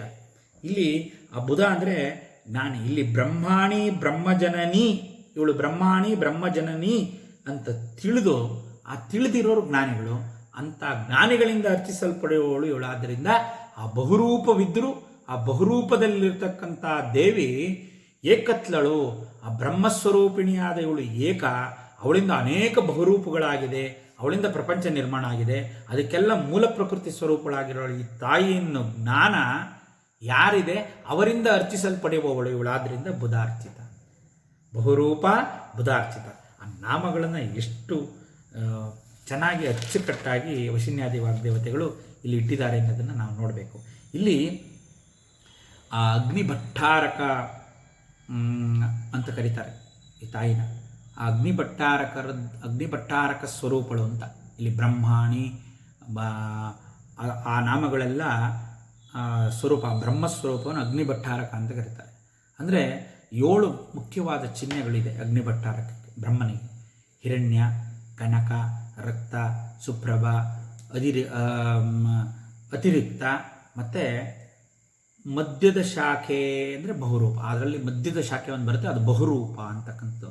ಆ ಬಹುರೂಪ ಅಲ್ಲಿ ಬರುತ್ತೆ. ಇದು ಪ್ರಧಾನವಾದ ಜ್ವಾಲೆ, ಯಜ್ಞರೂಪ ಚೈತನ್ಯ, ಅಗ್ನಿಭಟ್ಟಾರಕ ವರ್ಣನೆಯಲ್ಲಿ ಬರುತ್ತೆ. ಆ ಪ್ರಧಾನವಾದ ಚೈತನ್ಯ ಹಿರಣ್ಯ, ಕನಕ, ರಕ್ತ, ಸುಪ್ರಭ, ಅತಿರಿಕ್ತ, ಅದರಲ್ಲಿ ಪ್ರಧಾನವಾಗಿರತಕ್ಕಂಥದ್ದು ಬಹುರೂಪ ಅಂತ. ಆ ಮಧ್ಯಶಿಕೆಯಲ್ಲಿ ಬರತಕ್ಕಂಥ ಅಗ್ನಿ ಸ್ವರೂಪ ಬಹುರೂಪ ಅಂತ. ಆ ಬಹುರೂಪ ಬುಧಾರ್ಚಿತ ಅಂತ, ಅದೇ ಬ್ರಹ್ಮಣಿ. ಆ ಬಹುರೂಪವೇ ಬ್ರಹ್ಮಣಿ, ಅದೇ ಬ್ರಹ್ಮಾರ್ಪಣ ಮಸ್ತು ಅಂತ. ಬ್ರಹ್ಮಾವಿದಂ ಬ್ರಹ್ಮಹವಿ ಹೇಳ್ತೀವಲ್ಲ, ಬ್ರಹ್ಮಾರ್ಪಣ ಯಾಕೆ ಹೇಳ್ತೀವಿ ಅಂದರೆ ಆ ಬ್ರಹ್ಮಹವಿ ಆ ಮಧ್ಯಶಿಕೆಯಲ್ಲಿರ್ತಕ್ಕಂಥದ್ದು. ಇಲ್ಲಿ ಅಮ್ಮನವರು ತಸ್ಯಾ ಶಿಖಾಯ ಮಧ್ಯೆ ಪರಮ ಆತ್ಮ ವ್ಯವಸ್ಥಿತ ಸಬ್ರಹ್ಮ ಸಶಿವ ಸಹರಿ ಸೇಂದ್ರ ಸೂಕ್ಷರ ಪರಮ ಸ್ವರಾಟ್, ಸ್ವರಾಟ್ ವಿರಾಟ್ ಎಲ್ಲ ನಾಮಗಳನ್ನು ನೋಡಿದ್ದೀವಿ. ಆ ಸ್ವರೂಪ ಯಾವುದು ಅಂದರೆ ಪ್ರಾಣಶಕ್ತಿ ಪರ ಕುಂಡಲಿನಿ ಸಹಸ್ರಾರ ಹೋದಾಗ ಆ ಸ್ವರೂಪ ತಾಳ್ತಾಳೆ. ಆ ಒಂದು ವರ್ಣನೆ ಬಹುರೂಪ ಅಂತ ಅರ್ಥ. ಆ ಅರ್ಥದಲ್ಲಿ ಹಿನ್ನೆಲೆ ಬಹುರೂಪ ಮಾಡಬೇಕು. ಈ ಬಹುರೂಪವನ್ನು ಸುಮ್ಮನೆ ಯಾರು ಆರಾಧನೆ ಮಾಡೋಕ್ಕಾತ? ಅದನ್ನು ಆ ಬಹುರೂಪವನ್ನು ಆರಾಧನೆ ಮಾಡೋದಕ್ಕೆ ಒಂದು ವಿಶೇಷವಾದ ಜ್ಞಾನ ಇರಬೇಕು. ಆ ಜ್ಞಾನಿಗಳೇ ಬುಧ, ಅವರೇ ಬುಧಾರ್ಚಿತ. ಅಂದರೆ ಅಂತಹ ಜ್ಞಾನಗಳಿಂದ ಅರ್ಚಿಸಲ್ಪಡುವವಳು ಈ ತಾಯಿ, ಆದ್ದರಿಂದ ಬುಧಾರ್ಚಿತ. ಇಲ್ಲಿ ಆ ಪರಮೇಶ್ವರ ಸ್ವರೂಪಿ ಉಮಾಳೆ ಬಹುರೂಪ ಅಂತ. ಇಲ್ಲಿ ಶ್ರೀವಿದ್ಯಾ ರೂಪ, ಈಗ ನಾವು ಎಷ್ಟು ಬಹುರೂಪ ಅಷ್ಟು ನೋಡಿದ್ವಿ. ತಾರಾರೂಪ, ಶ್ಯಾಮಲಾರೂಪ, ವಾರಾಹಿ ರೂಪ, ಭುವನೇಶ್ವರಿ ರೂಪ, ವಾಗೇಶ್ವರಿ ರೂಪ, ಅಮೃತೇಶ್ವರಿ ರೂಪ, ಎಷ್ಟು ವಿದ್ಯೆಗಳು ನೋಡ್ಕೊಂಬಂದಿವಿ. ಇನ್ನೂ ಮುಂದೆ ಎಷ್ಟೋ ವಿದ್ಯೆಗಳು ನೋಡೋಕ್ಕಿದೆ, ಮುಂದೆ ಇನ್ನೂ ಸ್ವಲ್ಪ ಇದೆ. ಅವೆಲ್ಲ ಸೇರಿ ಬಹುರೂಪ, ಆ ಬ್ರಹ್ಮವಿದ್ಯಾ ಸ್ವರೂಪಿಣಿ ತಾಯಿ ಅಂತ. ಹಾಗಾಗಿ ಈ ಸ್ವರೂಪ ಜ್ಞಾನ ಇರೋರು ಬುಧಾರ್ಚಿತ, ಸುಮ್ಮನೆ ಅಲ್ಲ. ಸುಮ್ಮನೆ ಈ ಜ್ಞಾನಗಳು ತಿಳುವಳಿಕೆ ಇದ್ದಲೇ ಇಷ್ಟು ತರವಾಗಿ ಇರ್ತಕ್ಕಂಥ ಈ ತಾಯಿನ ಇಷ್ಟೊಂದು ಉಪಾಸನಾ ವಿಧಾನ, ಇಷ್ಟು ತರವಾಗಿ ಅದಕ್ಕೆಲ್ಲ ಒಂದು ವಿಧಾನ, ಮಂತ್ರಗಳು, ತಂತ್ರಗಳು ಇತ್ಯಾದಿ ಅನೇಕ ಒಂದು ಬಹಳ ವಿಸ್ತಾರವಾಗಿರ್ತಕ್ಕಂಥ ಶ್ರೀವಿದ್ಯೆ. ಅದೇನು ಸುಮ್ಮನೆ ಸಾಮಾನ್ಯದ್ದಲ್ಲ. ಇದನ್ನು ಯಾರು ತಿಳ್ಕೊಂಡಿರ್ತಾರೆ ಅವರು ಬುಧಾರ್ಚಿತ. ಸುಮ್ಮನೆ ಬುಧಾರ್ಚಿತ ಅಂದರೆ ಯಾರೋ ಬುದ್ಧಿವಂತರು. ಇವತ್ತು ಬುದ್ಧಿವಂತರಿಗೆ ಭಾಳ ಸೀಮಿತವಾದ, ಬುದ್ಧಿಜೀವಿಗಳು ಅಂದರೆ ತುಂಬ ಕನಿಷ್ಠವಾದ ಅರ್ಥ ಇದೆ, ಅದಲ್ಲ. ಬುಧಾರ್ಚಿತ ಅಂದರೆ ಅಂಥ ಬುದ್ಧಿಯಿಂದ ಕೂಡಿರ್ತಕ್ಕಂಥವರು. ಆ ಬುದ್ಧಿ ಧೀ, ಆ ಗಾಯತ್ರಿ ಅಂದರೆ ಧಿಯೋ ಯೋನ ಪ್ರಚೋದಯ, ಧೀ ಸ್ವರೂಪ ಬುಧಾರ್ಚಿತ. ಇನ್ನು ನಾವು ಮುಂದಿನ ನಾಮಕ್ಕೆ ಪ್ರವೇಶ ಮಾಡೋಣ. ಇಲ್ಲಿ ಬಹಳ ಇನ್ನೊಂದು ಈ ಒಂದು ಪಾದ ಪ್ರಸವಿತ್ರಿ, ಪ್ರಚಂಡಾಗ್ನ, ಪ್ರತಿಷ್ಠಾ, ಪ್ರಕಟಾಕೃತಿ. ಎಲ್ಲ ಪ್ರಸವಿತ್ರಿ, ಪ್ರಚಂಡಾಗ್ನ, ಪ್ರತಿಷ್ಠಾ, ಮತ್ತು ಪ್ರಕಟಾಕೃತಿ. ಈ ಅಕ್ಷರ ನಾಮಗಳನ್ನು ವಶಿನ್ಯಾದಿ ವಾಗ್ದೇವತೆಗಳು ವಿಶೇಷವಾಗಿ ಇಲ್ಲಿ ನಿಕ್ಷೇಪ ಮಾಡಿದ್ದಾರೆ. ಇದಕ್ಕೆ ನಾವೀಗ ಪ್ರವೇಶ ಮಾಡೋಣ. ಪ್ರಸವಿತ್ರಿ, ವಿಶ್ವಗರ್ಭ ಸ್ವರ್ಣಗರ್ಭಕ್ಕೆ ಹೋಗ್ಬೇಕೀಗ. ಮೂಲ ಪ್ರಕೃತಿ ಅವ್ಯಕ್ತ ಆಗಿತ್ತು. ಮೂಲ ಪ್ರಕೃತಿ ಅವ್ಯಕ್ತವಾಗಿರ್ತಕ್ಕಂಥ ಮೂಲ ಪ್ರಕೃತಿ ಹೊಂದಿದ ಈ ತಾಯಿ ಈ ಸಮಸ್ತ ವಿಶ್ವಗಳನ್ನು ಗರ್ಭರೂಪದಲ್ಲಿ ಧರಿಸಿದ್ರು. ಅದು ವಿಶ್ವಗರ್ಭ ಸ್ವರ್ಣಗರ್ಭ. ಅಂದರೆ ಅದು ಎಲ್ಲರೂ ಒಂದು ಇರಬೇಕಲ್ಲ. ಒಂದು ಯಾವುದಾದ್ರೂ ಒಂದು ಜನನ ಆಗುತ್ತೆ ಅಂದರೆ ಅದು ಗರ್ಭರೂಪವಾಗಿ ಇರಬೇಕಲ್ಲ. ಒಂದು ಅಂಡದೊಳಗಿರಬೇಕು ಅದು ಮೊದಲು, ಆಮೇಲೆ ಅದು ಪಿಂಡವಾಗಿ ಹೊರಗೆ ಬರುತ್ತೆ. ಹಾಗೆ ಒಂದು ಶರೀರ ಏನೇ ಒಂದು ಸೃಷ್ಟಿ ಆಗಬೇಕು ಅಂದರೆ ಅದು ಒಬ್ಬರು ಯಾರು ಅದನ್ನು ಗರ್ಭ ಧರಿಸಿ ಆ ಗರ್ಭ ಪ್ರಸವ ಆಗಬೇಕು. ಪ್ರಸವ ಆದಮೇಲೆ ಜನನ ಆಗುತ್ತೆ. ಸೃಷ್ಟಿನೂ ಪ್ರಸವ ಆಗಬೇಕು, ಜನನ ಆಗಬೇಕು. ಇವಳು ಯಾಕೆ ಪ್ರಸವಿತ್ರಿ ಅಂದರೆ ಇವಳು ವಿಶ್ವಗರ್ಭ ಸ್ವರ್ಣಗರ್ಭವನ್ನು ಇಡೀ ಅನಂತ ಕೋಟಿ ಬ್ರಹ್ಮಾಂಡಗಳನ್ನು ತನ್ನ ಒಡಲೆಂಬ ಗರ್ಭದಲ್ಲಿ ಧರಿಸಿರ್ತಕ್ಕಂಥ ಈ ತಾಯಿ ಸೃಷ್ಟಿ ಪ್ರಕ್ರಿಯೆ ಆಗಬೇಕಾದ್ರೆ ಪ್ರಸವ ಆಯಿತು, ಆವಾಗ ಜನನ ಕೊಟ್ಟರು. ಅದರಿಂದ ಅವಳ ಅಮ್ಮನಿಂದ ಆ ಬ್ರಹ್ಮನನ್ನು ಮೊದಲುಗೊಂಡು ಸಮಸ್ತ ಪ್ರಪಂಚ ಸೃಷ್ಟಿ ಅಮ್ಮನವರಿಂದ ಆಯಿತು. ಹಾಗಾಗಿ ಇವಳು ಪ್ರಸವಿತ್ರಿ. ಪ್ರಸವಿತ್ರಿ ಅಂದರೆ ವಿಶ್ವಕ್ಕೆ ಜನ್ಮ ನೀಡ್ತಾಳೆ ಅಂತಕ್ಕಂಥದ್ದು ಈ ನಾಮದ ಶಬ್ದಶಃ ಅರ್ಥ. ಈ ವಿಶ್ವ ಶಿವಶಕ್ತ್ಯಾತ್ಮೈಕ್ಯತಾ ಪರಮಾನಂದದಿಂದ ಉಂಟಾಗಿರ್ತಕ್ಕಂಥ ಶಿವಶಕ್ತಿ ಸಂಯೋಗದಿಂದ ಈ ವಿಶ್ವಗರ್ಭ ಧಾರಣೆ ಆಯಿತು. ಯಾಕೆಂದರೆ ಆ ಕಾಮೇಶ್ವರನಾದ ಶಿವನಲ್ಲಿ ಈ ಸೃಷ್ಟಿ ಮಾಡಬೇಕು ಅಂತಕ್ಕಂಥ ಕಾಮನೆ ಬಂತು. ಅಮ್ಮನವ್ರನ್ನ ನೋಡ್ದ, ಅಮ್ಮನವರು ಇವನನ್ನು ನೋಡಿದ್ರು. ಆ ದರ್ಶನ ಮಾತ್ರದಿಂದ ಇವರಿಗೆ ಇಲ್ಲಿ ಏನಾಯಿತು, ಆ ಶಿವಶಕ್ತ್ಯಾತ್ಮೈಕ್ಯತೆ ಬಂತು. ಶಿವಶಕ್ತ್ಯಾತ್ಮೈಕ್ಯತೆ ಬಂದ ತಕ್ಷಣವೇ ವಿಶ್ವಗರ್ಭ ಧಾರಣೆ ಆಯಿತು. ಅಮ್ಮನವರು ಪ್ರಪಂಚವನ್ನು ಮಾಡಿದ್ರು ಅಂತ ಪ್ರಸವಿತ್ರಿ ಅನ್ನೋಕ್ಕೆ ಅರ್ಥ. ಇನ್ನು ಆ ಪ್ರಸವಿತ್ರಿ ಎನ್ನತಕ್ಕಂಥದ್ದಕ್ಕೆ ಬೇರೆ ಬೇರೆ ಅರ್ಥ ಇದೆ. ಇಲ್ಲಿ ಸೂರ್ಯ ಚಂದ್ರಮಸೋ ಧಾತಾಯತಃ ಪೂರ್ವಮ ಕಲ್ಪಯತು ದಿವಿಂಚ ಪೃಥಿವೀಂಚ ಅಂತರಿಕ್ಷ ಮತೋ ಸ್ವಾಹ ಅಂತಕ್ಕಂಥ ಶ್ರುತಿ ಆಧಾರ ಆ ಸೃಷ್ಟಿ ಯಾವ ರೀತಿ ಪ್ರಸವ ಆಯಿತು, ಹೇಗೆ ಜನನ ಆಯಿತು ಅನ್ನೋದನ್ನು ತೋರಿಸುತ್ತೆ. ಆ ಹಿನ್ನೆಲೆಯಲ್ಲಿ ನಾವು ಪ್ರಸವಿತ್ರಿಯನ್ನು ನೋಡಬೇಕು.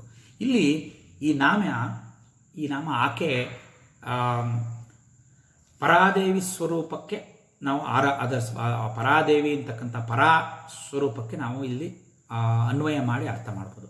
ಅಂದರೆ ತನ್ನಷ್ಟಕ್ಕೆ ತಾನೇ ಆಗಲಿ ಅಥವಾ ಪರಮಾನಂದ ಸ್ಥಿತಿಯಲ್ಲಾಗಲಿ ಪ್ರಾಣವಾಯುವಿನ ಮೂಲಕ ನಿಧಾನವಾಗಿ ಒಬ್ಬ ಮನುಷ್ಯ ಒಂದು ಪ್ರಫುಲ್ಲವಾದ ಮನಸ್ಸಿನ ಮೇಲೆ ದೃಷ್ಟಿಯನ್ನು ಕೇಂದ್ರೀಕರಿಸಿ ತನ್ನ ಹೃದಯದ ಪೂಜೆಯನ್ನು ಕೈಗೊಳ್ಳುವುದಕ್ಕೆ, ಮತ್ತದು ಪರಾದೇವಿಯ ಪ್ರತ್ಯೇಕ ಲಕ್ಷಣವಾಗಿದ್ದು ಧನ್ಯತಾಭಾವದಿಂದ ಕೂಡಿದೆ.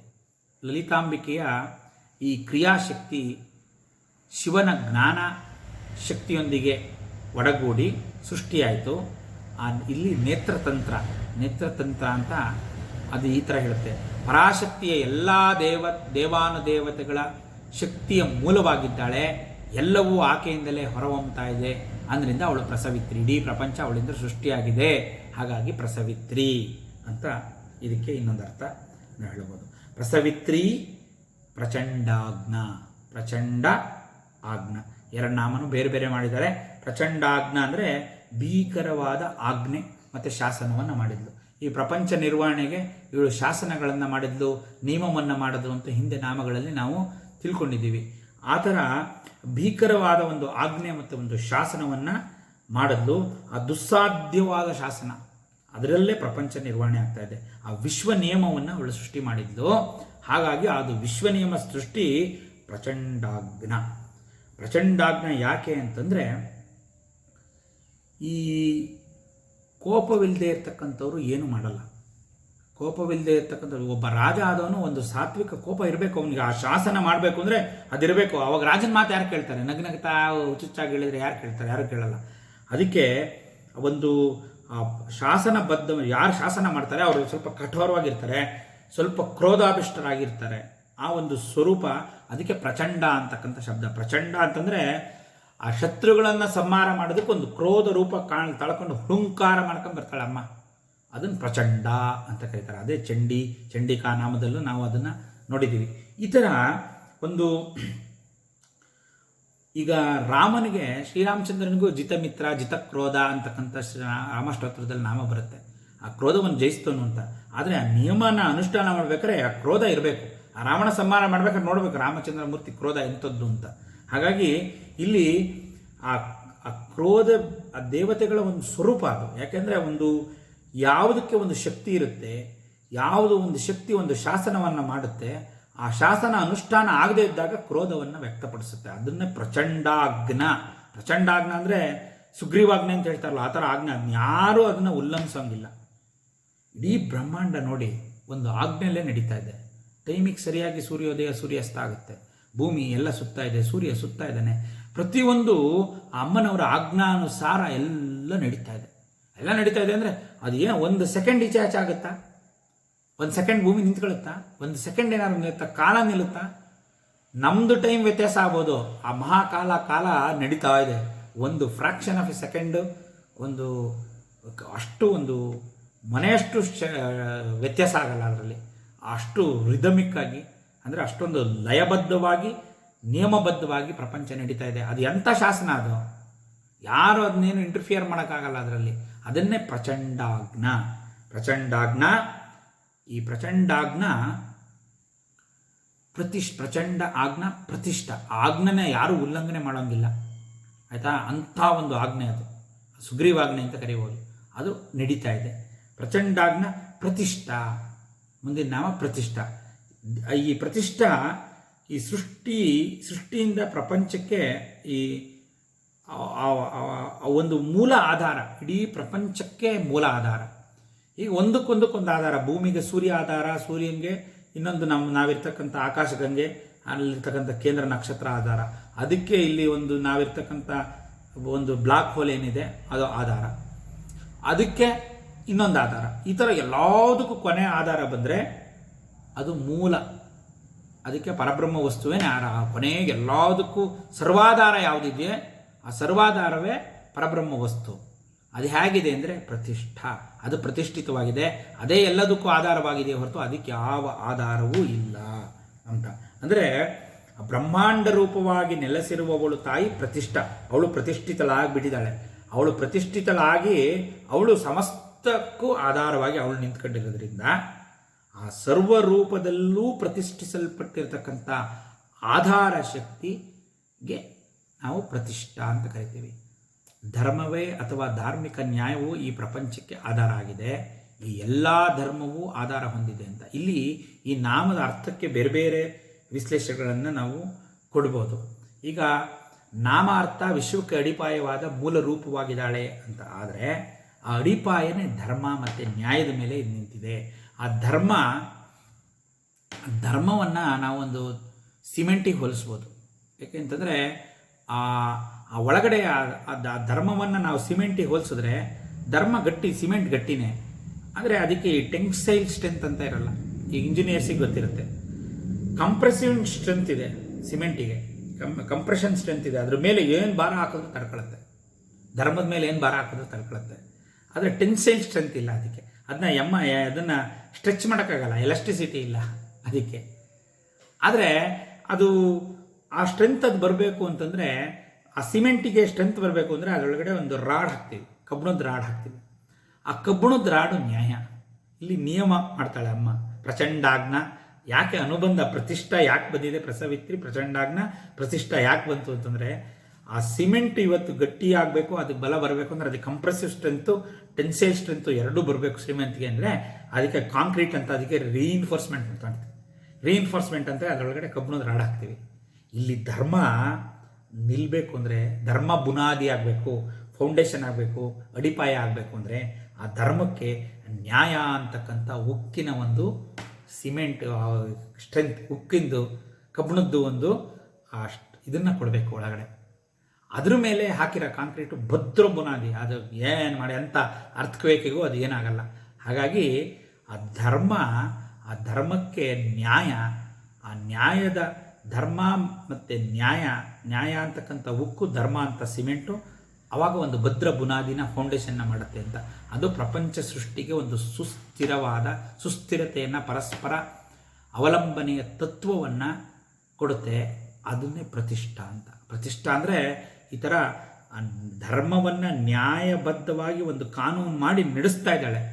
ಪ್ರತಿಯೊಂದು ವಾಯು ಧರ್ಮ, ಅಗ್ನಿ ಧರ್ಮ, ಪಂಚಭೂತಗಳು ಪಂಚಧರ್ಮ, ಎಲ್ಲ ಪಂಚೀಕೃತವಾದ ಪ್ರಪಂಚದಲ್ಲಿರ್ತಕ್ಕಂಥ ಪ್ರತಿಯೊಂದೂ ಧರ್ಮಬದ್ಧವಾಗಿದೆ. ಆ ಧರ್ಮ ಒಂದು ನಿಯಮಬದ್ಧವಾಗಿದೆ. ಆ ನಿಯಮಬದ್ಧವಾಗಿ ಆ ಆಸನ ಪ್ರಚಂಡಾಜ್ಞೆ ಮೇಲೆ ನಡೀತಾ ಇದೆ ಪ್ರಪಂಚ. ಹಾಗಾಗಿ ಇವಳು ಪ್ರಚಂಡಾಜ್ಞ ಪ್ರತಿಷ್ಠಾ. ಇನ್ನು ನಾವು ಇದರ ಅರ್ಥವ್ಯಾಪ್ತಿನ ಇನ್ನೂ ಪ್ರತಿಷ್ಠಾಗೆ ವಿಸ್ತಾರ ಮಾಡ್ಕೊಂಡು ಹೋಗ್ಬೋದು. ಪ್ರತಿಷ್ಠಾ ಅಂತಕ್ಕಂಥದ್ದು ಒಂದು ಛಂದಸ್ಸು. ಈಗ ಬೃಹತಿ ಛಂದಸ್ಸು ನಾವು ನೋಡಿದ್ವಿ. ಬೃಹತಿ ಅಂತ ನಾವು ಬಂದು ಅದು ಛಂದಸ್ಸು. ಗಾಯತ್ರಿ ದೇವಿನೂ ಹೌದು, ಛಂದಸ್ಸು ಹೌದು.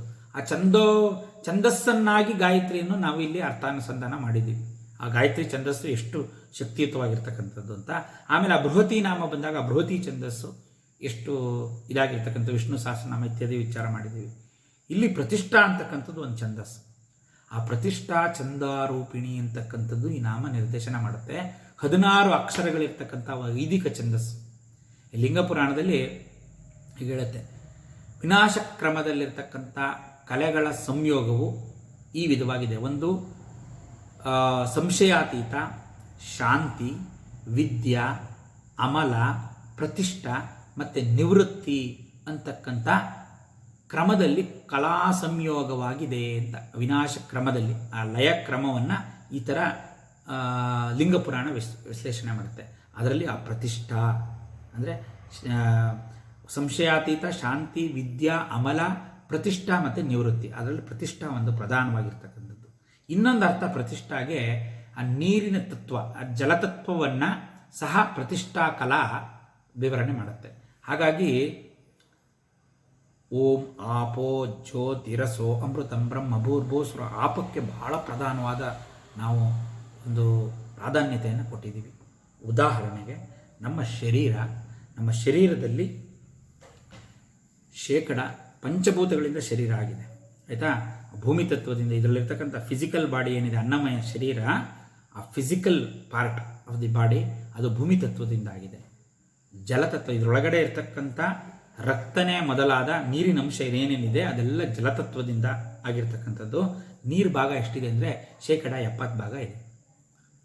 ಭೂಮಿ ತಗೊಳ್ಳಿ, ನಮ್ಮ ದೇಹ ತಗೊಳ್ಳಿ, ಭೂಮಿನೂ 70% ನೀರು, 30% ಭೂಮಿ. ನಮ್ಮ ಶರೀರದೊಳಗೂ 70-72% ನೀರು ಭೂಮಿ. ಸಮುದ್ರದ ನೀರು ಉಪ್ಪು, ನಮ್ಮ ರಕ್ತವೂ ಉಪ್ಪೆ. ಸಮುದ್ರದ ನೀರಿನ ಸ್ಪೆಸಿಫಿಕ್ ಗ್ರಾವಿಟಿ ಎಷ್ಟಿದೆ ಇದನ್ನು ಬೇಕಾದ್ರೆ ಚೆಕ್ ಮಾಡಿ. ನಮ್ಮ ರಕ್ತದ ಸ್ಪೆಸಿಫಿಕ್ ಗ್ರಾವಿಟಿನೂ ಅಷ್ಟೇ. ಸಮುದ್ರದ ನೀರಿಗೆ ಎಷ್ಟು ಕ್ಷಾರ ಇದೆ ಎಕ್ಸಾಕ್ಟ್ಲಿ ಅಷ್ಟೇ ಕ್ಷಾರ ನಮ್ಮದು ರಕ್ತದ್ದು ಕ್ಷಾರ. ಇದು ಆಲ್ಕಲೈನ್ ಇನ್ ನೇಚರ್. ಇದು ಅದ್ಭುತವಾಗಿದೆ, ನಾವು ಅದನ್ನು ನೋಡಬೇಕು.